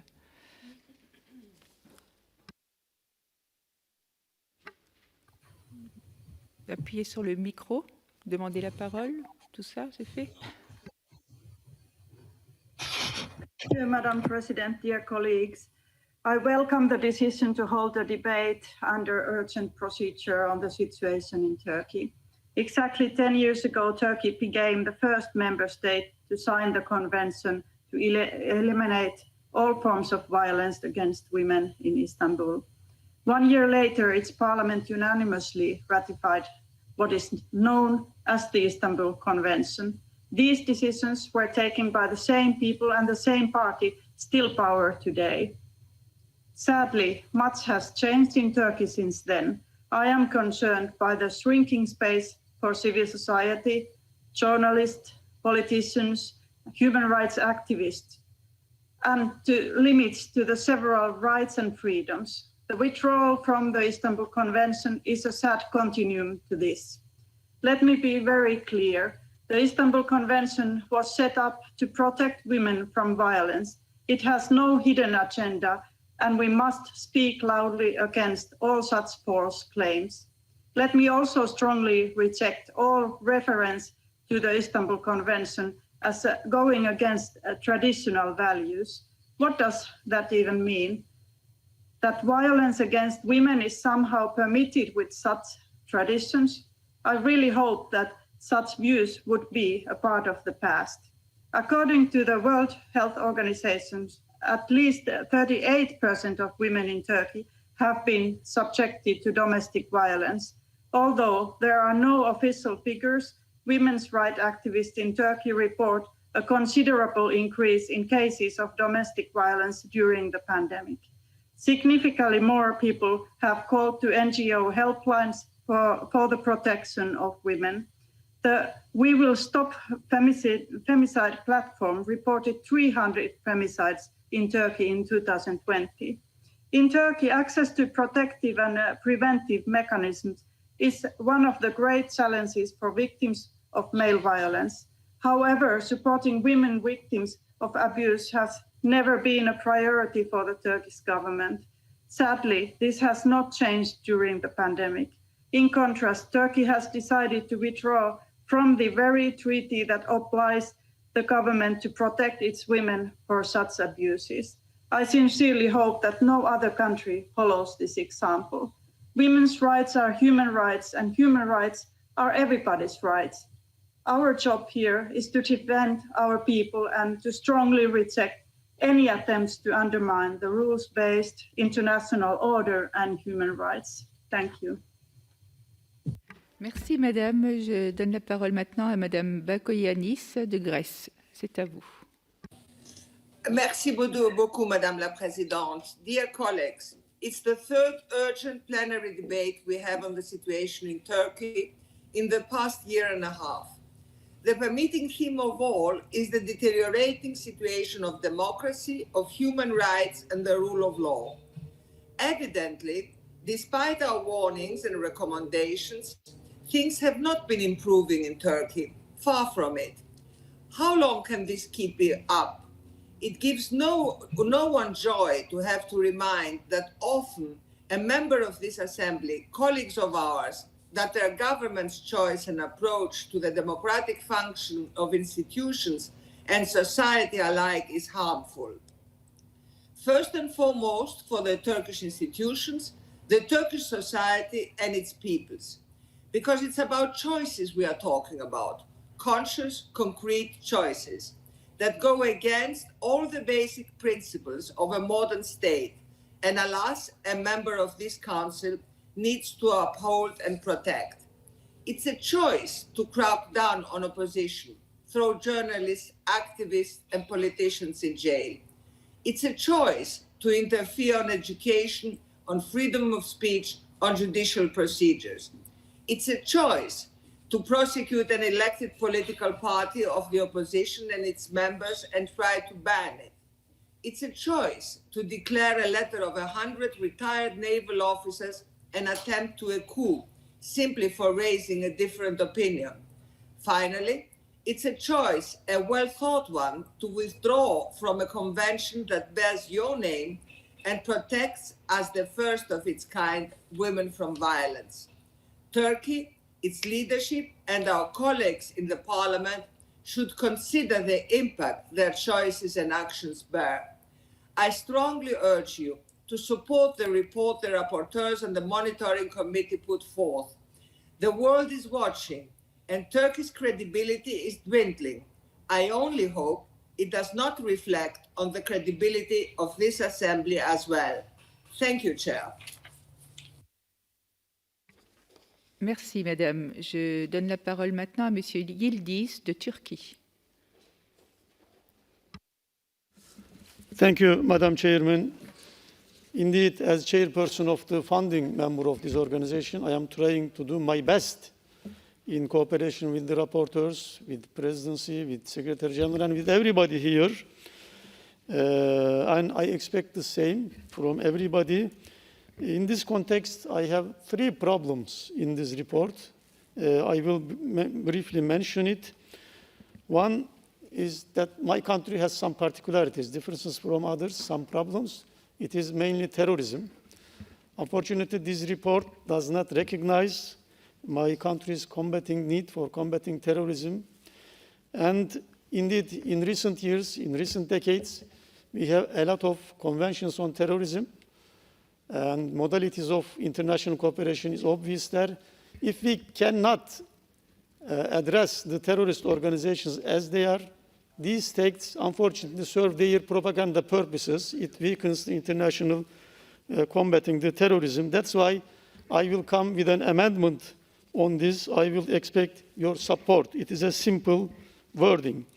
Secondly, of course, on the some wordings here are constituting direct insult to the Turkish judiciary, saying that a prosecutor general acted upon the request of a political party leader is totally rejected. These files are product of a process, not one day. But as you know, moreover, Constitutional Court returned this file due to serious discrepancies. So it is at the hand of a judicial process. Thirdly, of course, freedom of speech is okay, very good, but we need some consistency here.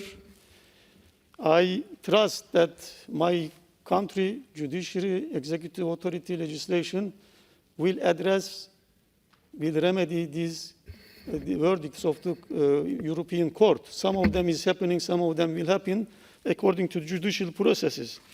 But when we check in the legal committee, there are so many countries which did not implement vital decisions of the court for decades.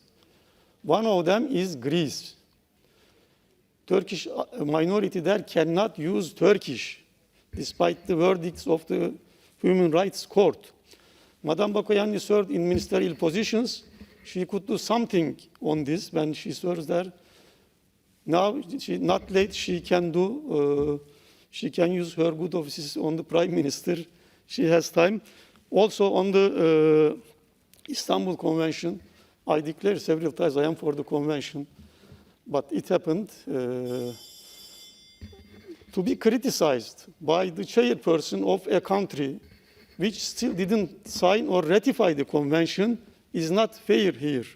Let's be consistent. I expect your support in these small wording amendments. Thank you very much. Merci, monsieur. Je passe la parole maintenant à monsieur Huseynov pour l'Azerbaïdjan. Thank you, Chair. Dear colleagues, in recent years, one of the topics of our constant debates in the Assembly has been the need for radical reforms in the Council of Europe. Importance of renewal, the urgency of getting rid of traditional shortcomings and disease. Unfortunately, the main shortcomings that need to be corrected remain the same, and we continue to move forward with the same gait. The utmost disease to be treated, double standards, non-objectivity, ordered speech, biased groups, the habit of attacking certain member states by choosing them as a permanent target remain so far. Once a time, the first Chancellor of Germany, Konrad Adenauer, entitled the Council of Europe the Conscience of Europe. This was also mentioned by Angela Merkel, who addressed the Assembly at this part session. Words like angels are easy to pronounce. Nonetheless, unfortunately, we do not always and sometimes never think about how hard and difficult it is to be an angel, to hear the responsibility of being the conscience of Europe. Pick up the reports with the same title about Turkey prepared here in different years and read the transcripts of the debates. Don't get surprised when every time witnessing the same names criticizing Turkey with particular passion. Look at previous years, take documents from subsequent years and compare them with today's report. You will find out that it appears to be a similar melody written by the same composer. Turkey, on the one hand, waged serious fight against terrorism, accepts thousands of foreign refugees in the Middle East and South Caucasus as a cleansing factor, thus saving Europe from serious consequences with this sacrifice. Furthermore, abiding the traditions of democracy and the lessons inherited from great Atatürk, this country moves forward with confidence and loyalty, thus becoming stronger, more powerful from year to year. If you honestly make comparison, you will say that today's Turkey is stronger and more democratic than 5 years ago. Nevertheless, 5 years ago, it was declared here in a report with the same title that democracy in Turkey was in danger. Council of Europe is already quite old, and Turkey has been a member of this 72-year-old organization for 71 years. After all, the Council of Europe is entitled the conscience of Europe. So let us get used to looking at Turkey honestly, at least from this point of view, in order to honestly evaluate it. Thank you. Merci, monsieur. Je donne la parole maintenant à monsieur Moulazada d'Azerbaïdjan, qui est également à distance. Et pardon, monsieur, je veux juste demander à monsieur Fassino ensuite de se tenir prêt. Merci. À vous, monsieur Moulazada. Thank you very much, Madam Chair. I think that this document and these discussions based on a really political interest, some countries, some political forces, which has competition with Turkey, which trying to use issues of democracy, human rights to punish Turkey, to create a problem, an obstacle. It's something like continuation, this competition which countries lost in different parts of the world and using Council of Europe for revenge. Look, it's a bad issue. We heard people from the country which not ratified Istanbul Convention. They criticize in Turkey, but in their own country, and there are a lot of countries in the framework of Council of Europe which did not ratify. I'm personally supporting Istanbul Convention, and I think that combating violence against women is a priority for all world. But I also have respect to country which based on religious issue, family conservative tradition, which is not accepting this declaration and discussing only Turkish issue is insulting Turkey as a country.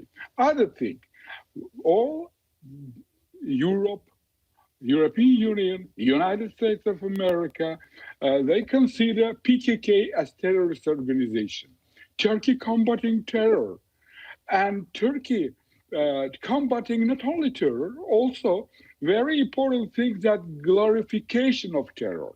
We had a Nuremberg process tradition.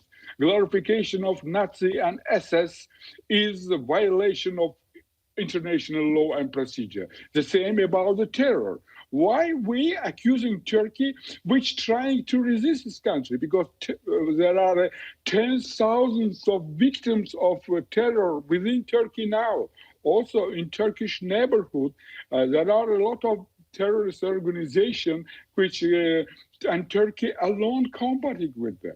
And I think that Turkey plays a very important role for Europe. Millions of refugees, which a result of some military operation in the Middle East, are in Turkey. Turkey supporting them, and Turkey trying to help to Europe, keeping and care about this army of migrants. And I think that all our European colleagues should look to the processes and don't use your political disagreement with Turkey in a form of punishing Turkey for the human rights and democracy. That's not fair. Thank you. Merci. Avant de passer la parole à M. Fassino, j'aimerais que M. Kairidis se tienne prêt. Donc c'est M. Fassino maintenant pour l'Italie. Monsieur Fassino, il faudrait que vous demandiez la parole. Vous appuyez sur Request to speak. C'est bon, merci.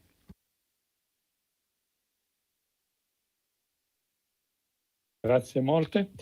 Ma io vorrei dire questo ai colleghi turchi, all'onorevole Yildiz e agli altri, che non c'è nel Consiglio d'Europa un pregiudizio verso la Turchia. Questo atteggiamento dei nostri colleghi turchi di presentarsi sempre come vittime di un pregiudizio, di un preconcetto, non è fondato.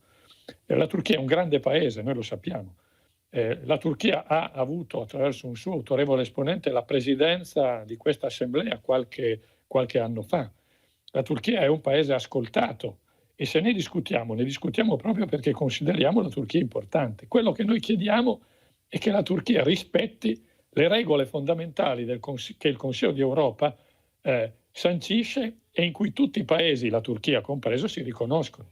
Ora, noi siamo assolutamente solidali contro chiunque lotta contro il terrorismo, ma la lotta contro il terrorismo non si può tradurre nel fatto che diventano terroristi tutti coloro che esprimono un dissenso. Io mi rifiuto di credere che Demirtas, il leader dell'HDP, sia un terrorista. Così come rifiuto di credere che 51 sindaci curdi siano tutti terroristi e sono stati per questo tutti rimossi dalle autorità turche, violando il mandato elettorale dei cittadini. Mi rifiuto di credere che qualsiasi giornalista che esprime una critica al governo Erdogan diventi immediatamente un fiancheggiatore del terrorismo. E io non credo che sia possibile accettare che in un paese democratico si licenzino migliaia di dipendenti pubblici, magistrati, insegnanti, per il solo fatto che vengono sospettati di essere in dissenso con chi guida il paese. La Turchia, certo, è un grande paese democratico. Lo ha dimostrato l'anno scorso il voto elettorale che in tutte le grandi città ha premiato i candidati dell'opposizione e non i candidati del partito di governo. Ma proprio per questo noi insistiamo sul fatto che debbano essere rispettate le regole che stabilisce il Consiglio d'Europa. Questo chiediamo. Non chiediamo alla Turchia di limitare la sua sovranità, non assumiamo nessun atto di ingerenza sulle sue scelte politiche. La Turchia ha il diritto di condurre le sue scelte politiche interne e di politica estera sulla base del mandato che gli elettori gli danno e che il Parlamento turco approva. Quello che chiediamo però è che la Turchia aderisca al Consiglio d'Europa, si è impegnata a rispettare i principi fondativi del Consiglio d'Europa e chiediamo che li rispetti le sentenze della Corte europea, rispetti il principio di riconoscimento e di tutela dei diritti umani che sono previsti, rispetti le regole democratiche che sono fondamentali in ogni paese democratico e sono alla base del Consiglio d'Europa. Questo chiediamo. E la raccomandazione, la risoluzione che io approvo e ringrazio i relatori, dice esattamente questo. Grazie. Merci. Monsieur Kairidis va donc prendre la parole pour la Grèce et il sera suivi de Madame Royan Gustafsson de Suède. Donc c'est maintenant à Monsieur Kairidis de prendre la parole. Je vous en prie. Thank you, Mr. Speaker. I'll put my prepared speech aside because I prefer to respond to some of the things that my Turkish and Azeri colleague has just said. Let me say out clear and loud that Osman Kavala is not a terrorist, that the millions of women of Turkey are not terrorists, are seeking their rights according to the Istanbul Convention, and that the millions of Turkish citizens who voted for the second largest opposition party of Turkey are not terrorists. It is an insult to them to call them and to cancel their democratic will as expressed in Turkish elections terrorists. There was a talk about double standards. Let me tell you what is a double standard. 30 years ago, in the 1990s, when the then mayor of Istanbul was imprisoned, we at the council and here in Greece stood by his side against the liberal Kemalists. That was the current President Erdogan. 10 years later, when his party AKP was threatened with banning, we stood by AKP and the democratic free will of the Turkish people, both here at the Council and in Greece. It is quite a great irony when the victim becomes victimizer, when the people who were protected by the Council 20 and 30 years ago come today here and speak to us, pointing fingers about double standards. And let me conclude with the issue of anti-Turkishness. There is no such thing. Here in Greece, we feel great disappointment because we have been supporting, as no one else in Europe, the European vocation of Turkey with full force, wholeheartedly, and in full good faith. But we are very concerned with the link between the turn to authoritarianism domestically in Turkey, with the increasingly aggressive and peace-threatening behavior of Turkey abroad. As a result, we are very concerned with all the violations described in full detail in the report. I'm not going to list them again. The list is quite long and very worrisome.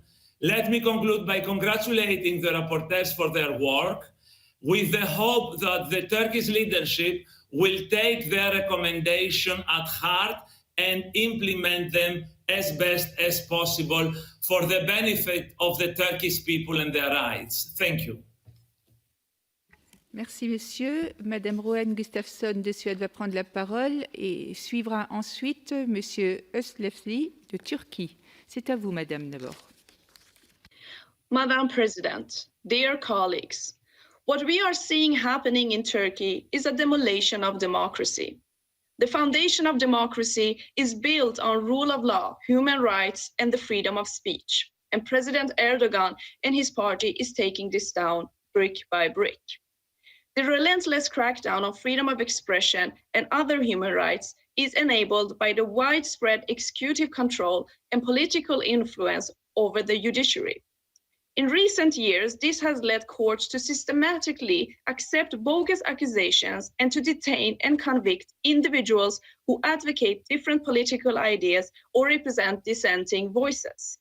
At the same time, when political prisoners such as Osman Kavala and Selahattin Demirtas remain behind bars, and many journalists are imprisoned for their journalistic work and criticism of the government, the Turkish authorities moves to ban HDP, opposition party.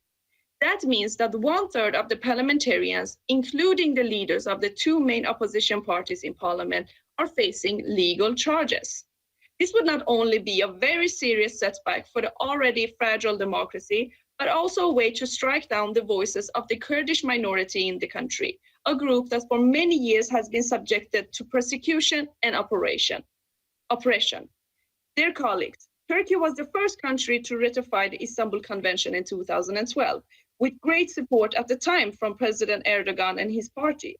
Therefore, it is very disappointing to witness that the same authorities are now withdrawing from the convention. The announcement is especially dangerous at a time when many women are killed and there has been a sudden increase of domestic violence cases during the COVID pandemic. In 2020 alone, according to the Minister of Interior in Turkey, 266 women were killed by men in acts of gender-based violence. Instead of withdrawing from the Istanbul Convention, Turkey should work towards implementing the convention through national legislation, policies, and other measures to protect women and girls from violence without discrimination. Madam President, on the streets of Turkey, the people are raising their voices. They are worried about the development in their country. The report presented here by the rapporteurs includes important recommendations to the Turkish authorities and how to rebuild the foundation of democracy. I hope this Assembly adopt a report and that the Turkish authorities will acknowledge the recommendations. Thank you very much. Merci, madame. Monsieur Özalbli de Turquie prendra la parole et derrière lui, il y aura monsieur Chatsivasiliou de Grèce. C'est à vous, monsieur Özalbli. Thank you, dear President. Dear colleagues, the report we are discussing now argues that the Assembly has been following the developments in Turkey in a spirit of dialogue and cooperation with Turkish authorities. I wish this argument could be verified with the content of this report, as I am quite disappointed to see that the report contains lots of distorted information, misrepresentation, and baseless claims. As I can see in the report, the reporters focused on some major issues, which are functioning of the democratic institutions, the rule of law, the protection of human rights, parliamentary immunity, the HDP case, and the withdrawal from the Istanbul Convention. Due to lack of time, here I will focus on the pending case for the closure of HDP. First of all, HDP is a political party which has very close and unbreakable ties with the terrorist organization PKK. Please let me give you a very brief account about PKK. PKK is a terrorist organization which is listed as a terrorist organization internationally by numerous countries, including the members of the European Union and others, such as the United States, Canada, and Australia. European Union also designated PKK as a terrorist entity in 2004. NATO also refers to the PKK as a terrorist entity. Since its foundation in 1984, 84,000 attacks has carried out by this terrorist organization, and more than 40,000 people lost their lives because of these attacks. Dear colleagues, 84,000 attacks has been carried out by this terrorist organization named PKK, and more than 40,000 people lost their lives. PKK has been increasingly using children in its terrorist attacks. Just within the last 2 years, PKK kidnapped more than 2,000 children and took them to the mountains. PKK also involved in extortion, arms smuggling, and drug trafficking.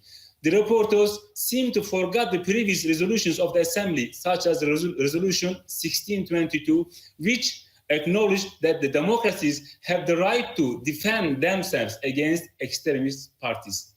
And political parties can be dissolved in cases where the party threatens civil peace and the democratic constitutional order of the country, exactly which is being done today by HDP.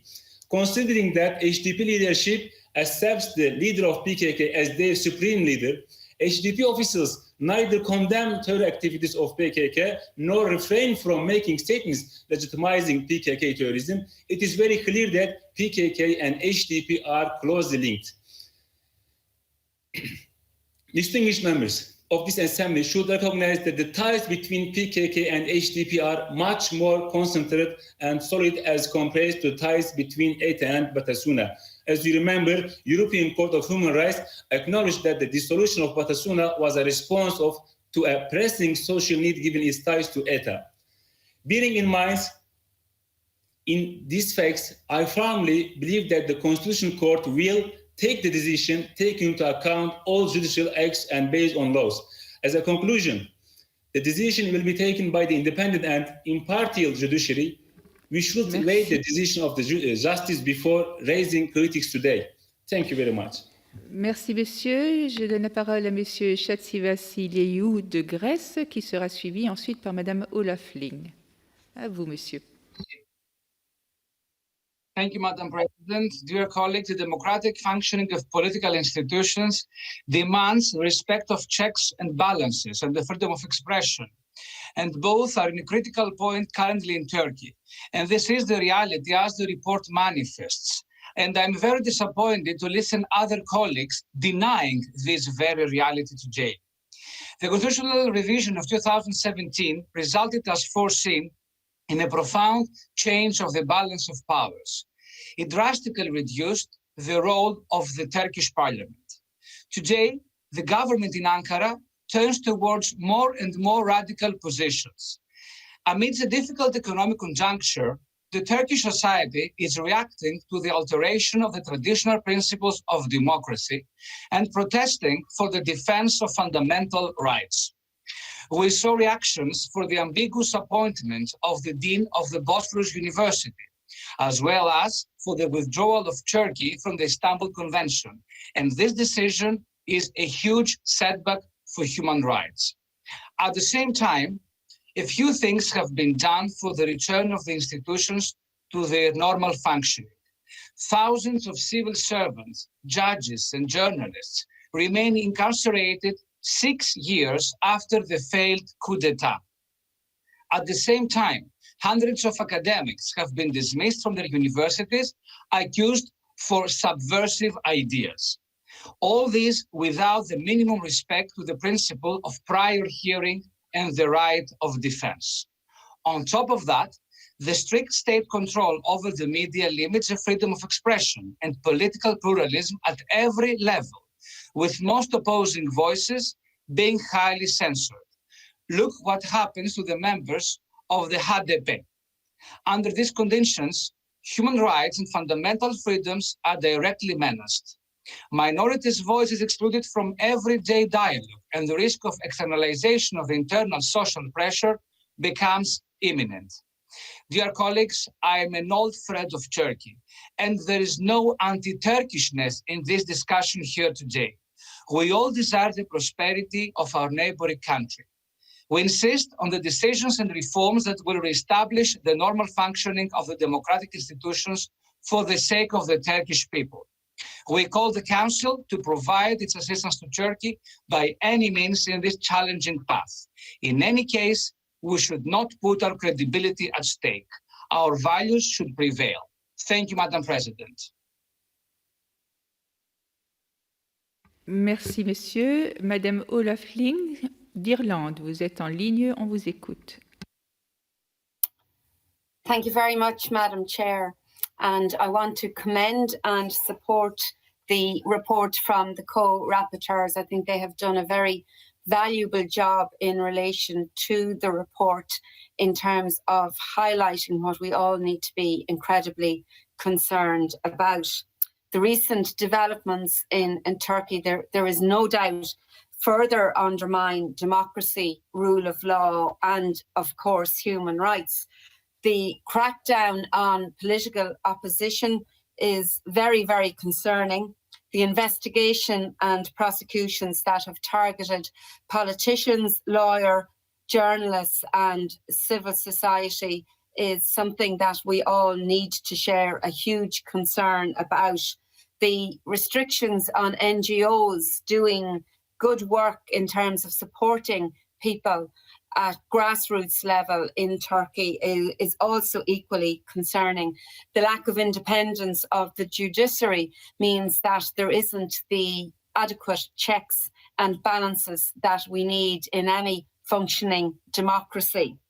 But the area that I wish to focus most on is in relation to the withdrawal of Turkey from the Istanbul Convention, and most specifically the fact that this was done without any parliamentary debate whatsoever. It really was a very significant step in 2011 when the Council of Europe negotiated this convention, and it was agreed that it would be signed in Turkey. And the fact that Turkey were the very first country to sign sent out a very strong and hopeful signal to the world as well as the women in Turkey. But following on from the last 12 months, where we all recognise there has been a shadow pandemic in relation to the increase in domestic violence in all of our countries and right across Europe and indeed the world, it's particularly concerning that the Turkish president has taken this decision. And that sends a very, very bad signal right around the world in terms of supporting and respecting women and ensuring that they live safe lives. There has to be international concern for the increased prevalence of domestic violence against women. And in Ireland, we've certainly played our part in terms of running a Still Here campaign to show our women that are suffering, and indeed their children, that all of the facilities that need to be there to support them are there and are still strengthened. So we need to send a very, very strong message to Turkey in relation to their withdrawal from the convention and in relation to their refusal to uphold democracy and human rights. Thank you, Chair. Merci Madame. Compte tenu de l'heure, vous êtes notre dernière oratrice. Donc on va s'arrêter là pour l'audition des orateurs.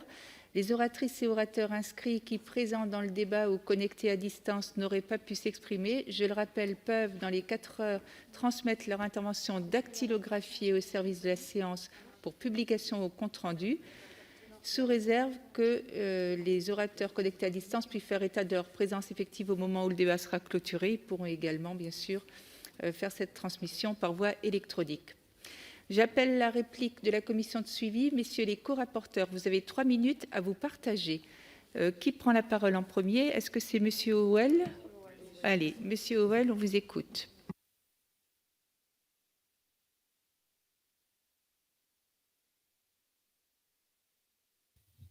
Thank you, Madam President. Better luck this time with the technology. I think that I would like to recall the presentation made by my Conservative colleague, in that what he said was, and I paraphrase it, you could not get a piece of paper between me and Thomas Hammerberg over this report and over the situation in Turkey.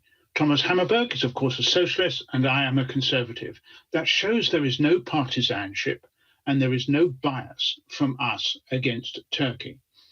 We've always stressed that we want to continue dialogue and to continue the cooperation, and we hope that progress will be made to improve the functioning of democratic institutions. Indeed, it is to improve the functioning of democratic institutions that we are working tirelessly on this report, and what we have produced is a series of areas that are not very satisfactory, and this implies a pluralistic political life with fundamental freedoms which are guaranteed. Thank you. Merci, Monsieur Hammerberg. Vous voulez compléter, s'il vous plaît?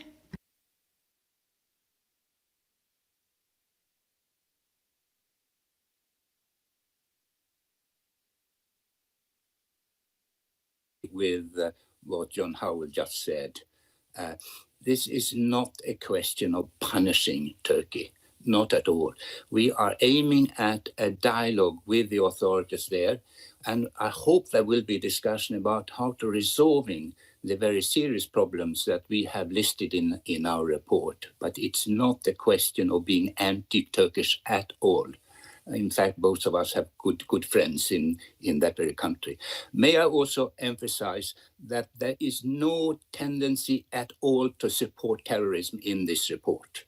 There is no glorification about terrorism.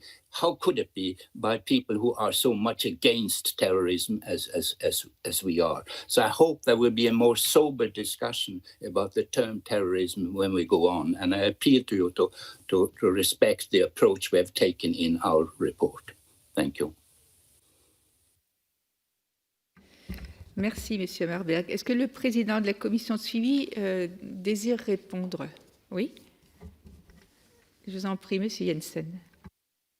Thank you so much, Madam Chair. And absolutely, I would like to just say a couple of words after a long week and a lot of good, fruitful discussion. First of all, on behalf of the committee, we would like to congratulate both Thomas and John for most excellent work. It is extremely challenging report, especially in light of that this is actually the third urgent debate in 3 years. That actually highlights, in my opinion, that there are troubling developments in Turkey that we as a monitoring committee and the 2 co-rapporteurs should monitor closely. And also the entire organization should monitor closely, because we have fundamental values that must never be broken, must never be mended, or must never be diluted in any way. And therefore, when we see the developments in Turkey right now regarding the crackdown on opposition getting worse and worse, it is extremely troubling. When we also see the Istanbul Convention and convention that actually we all normally have taken to our hearts, that Turkey now see as wrong for their country because of so-called conservative values, I see that as very troubling indeed.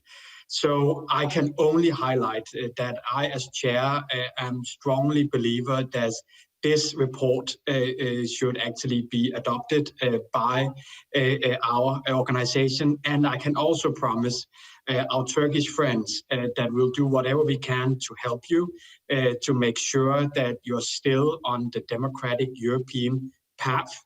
And therefore, I can also promise the entire organization that we, as the monitoring committee, will still keep Turkey in very close focus and monitor and help whatever we can. Thank you, Madam Chair. Merci, Monsieur le Président de la Commission de suivi. La discussion générale est désormais close. La Commission de suivi a présenté un projet de résolution sur lequel 5 amendements ont été déposés. Ils seront appelés dans l'ordre dans lequel ils s'appliquent au texte, tel que publié dans le recueil des amendements. Mes chers collègues, je vous rappelle que le temps d'intervention pour chaque amendement est limité à 1 minute. J'ai été informé par le président de la Commission de suivi que les amendements numéros 1, 2, 3 et 4 avaient été rejetés par la Commission à une majorité des 2/3 de suffrages exprimés.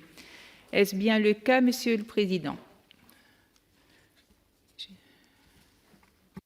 That is absolutely the case, Madam Chair. D'accord. Y a-t-il une objection à ce que nous les considérions comme définitivement rejetés? S'il y en a, veuillez vous manifester, les présents en levant la main, ceux participant à distance en demandant la parole. Nous devons vérifier que l'objection a le soutien requis de 10 personnes au moins. Donc, 1, 2, 3.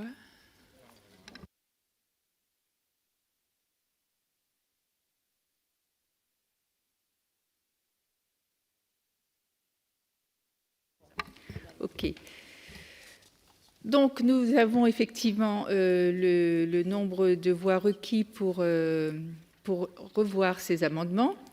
La demande du président de la Commission est donc rejetée. Les amendements concernés seront discutés selon les modalités habituelles et seront appelés dans l'ordre dans lequel ils s'appliquent au texte, tel que publié dans le recueil des amendements. Je demande aux parlementaires participant à distance de ne demander la parole que lorsqu'ils ont à défendre leur propre amendement ou qu'ils souhaitent s'exprimer contre un amendement. Nous en arrivons donc, nous commençons avec l'amendement numéro 1. La parole est à Monsieur Ahmet Yildiz pour soutenir l'amendement numéro 1. Mr. Chairman, this wording amendment is only about PKK, not about any political party, any leadership, any person. And PKK is recognized as terrorist organization by the courts. Sorry. It is amendment 2. Oh, sorry. It's amendment 1. C'est le 1, oui. Yes. Madam Chairman, as I explained, this is a serious allegation against a judicial authority, and it is not real. I think it should be deleted because in the course of the monitoring committee, probably rapporteurs and other officials of the Assembly will meet Prosecutor General. This allegation will poison this positive relationship, and it will be a serious allegation against a serious judicial authority in Turkey. Thank you. Quelqu'un demande-t-il la parole contre cet amendement? Oui, je vous en prie, Monsieur Ossoy. Okay, thank you so much. We are opposed to this amendment because, I mean, anybody who is a little bit following the political climate in Turkey knows that actually the Nationalist Movement Party's leader made repeated calls for the closure of the HDP almost every single day in January and February. So, I mean, we think this is pretty much the reality, so the text should stay the way it is. Thank you. Merci. La Commission, je vous le rappelle, a rejeté cet amendement à la majorité des 2/3. Nous allons donc procéder au vote sur cet amendement numéro 1. Le scrutin est ouvert dans l'hémicycle et à distance.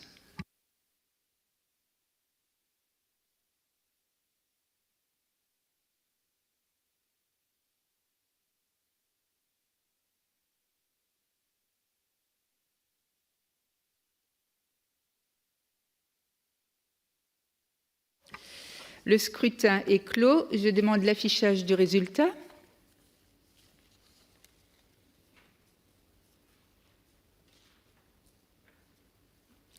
L'amendement 1 n'est pas adopté.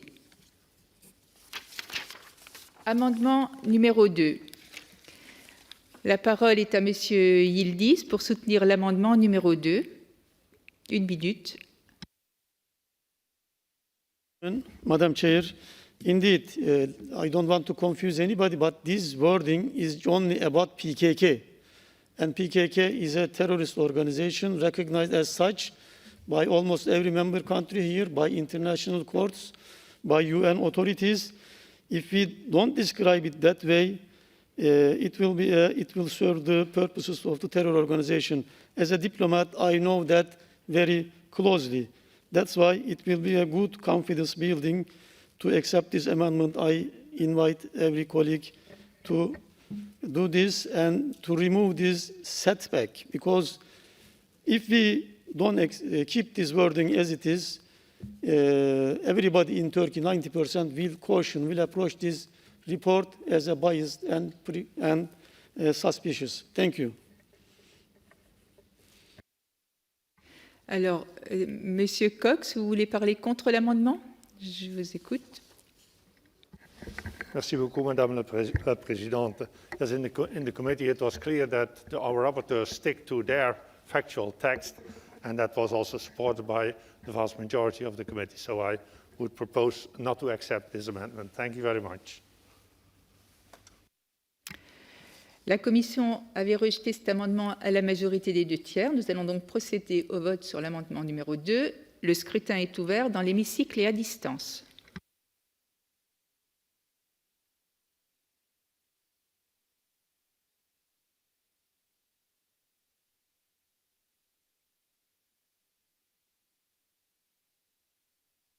Le scrutin est clos. Je demande l'affichage du résultat.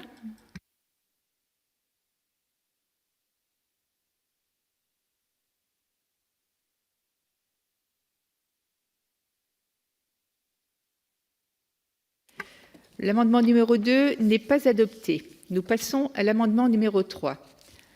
Monsieur Yildiz, c'est toujours vous pour soutenir l'amendement numéro 3? Indeed, this fatwa organization attempted this coup and performed several terrorist and illegal subversive activities. So, those who don't follow the Turkey closely, even it is enough that they are the perpetrators of the coup. It is enough reason to describe them a terrorist organization. Thank you. Monsieur Cox, contre cet amendement? Bien sûr, Madame la Présidente. With the same argument as with the argument we just dealt with, the rapporteurs say that they would like to stick to the factual description of organizations mentioned in this report. And that was followed by a large majority of the committee. So I would advise the Assembly not to adopt this amendment. Thank you very much. Je rappelle que la Commission avait rejeté cet amendement à la majorité des 2/3. Nous allons procéder au vote sur l'amendement numéro 3. Le scrutin est ouvert dans l'hémicycle et à distance.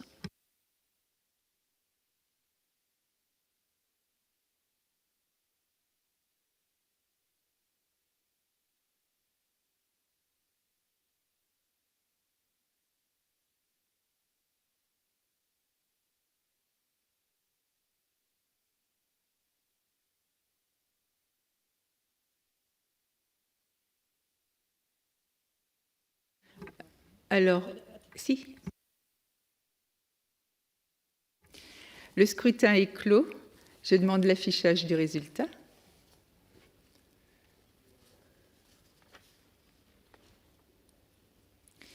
L'amendement numéro 3 n'est pas adopté. Nous passons à l'amendement numéro 4. Monsieur Yildiz, pour l'amendement numéro 4, s'il vous plaît. Madam Chair, indeed, I withdraw it for discussing this issue on the next amendment. Thank you. I withdraw the amendment 4. Donc, nous n'avons pas besoin de voter l'amendement numéro 4. Il a été retiré. Nous passons à l'amendement numéro 5, dont la parole est à Monsieur Pierre-Alain Frides pour soutenir l'amendement numéro 5. Oui. Merci Madame la Présidente. Le but, c'était en fait d'attendre les conclusions de la Commission de Venise. En fait, nous souhaitons en fait rester sur le même texte, qui était le texte de départ. Merci Monsieur Frides. Monsieur Yildiz, vous souhaitez vous exprimer contre cet amendement? Non.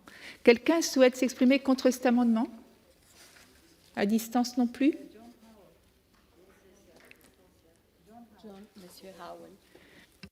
Monsieur Aouen. Monsieur Aouen, à distance, pour être contre cet amendement, pardon. We as rapporteurs support this amendment. Ah bon, donc c'était pas ça. Donc cet amendement est soutenu, enfin visiblement il n'y a personne qui souhaite parler contre cet amendement.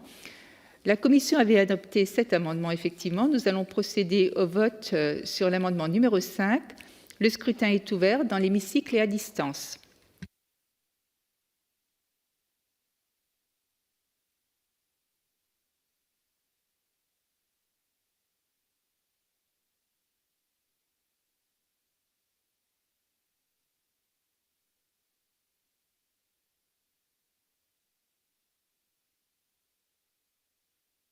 Le vote est clos. Je demande l'affichage du résultat.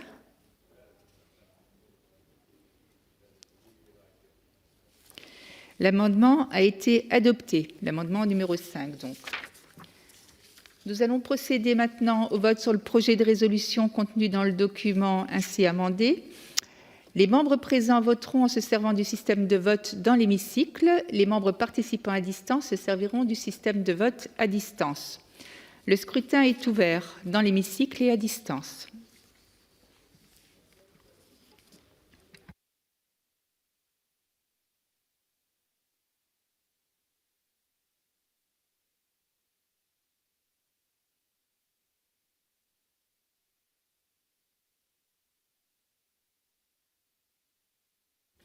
Le scrutin est clos. Voyons l'affichage des résultats.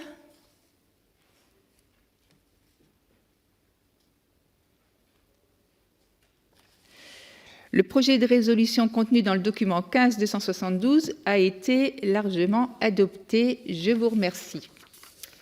Mes chers collègues, j'ai été ravie d'être avec vous pendant cette séance et j'espère que la prochaine, nous serons encore plus nombreux en présentiel. Nous sommes arrivés au terme de nos travaux dans des circonstances, il est vrai, très particulières. Je remercie ceux d'entre vous. Ah, voilà. Bon, écoutez, je vais laisser la parole à notre président qui vient juste pour le final. Donc, merci de m'avoir fait confiance. Je pars tranquillement et je salue tout le monde.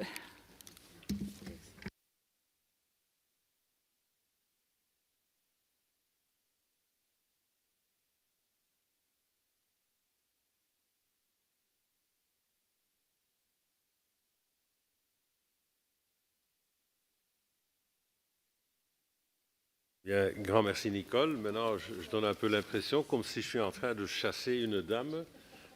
Ça donne vraiment mauvaise impression, donc je m'en excuse auprès de vous et de à vous toutes et tous.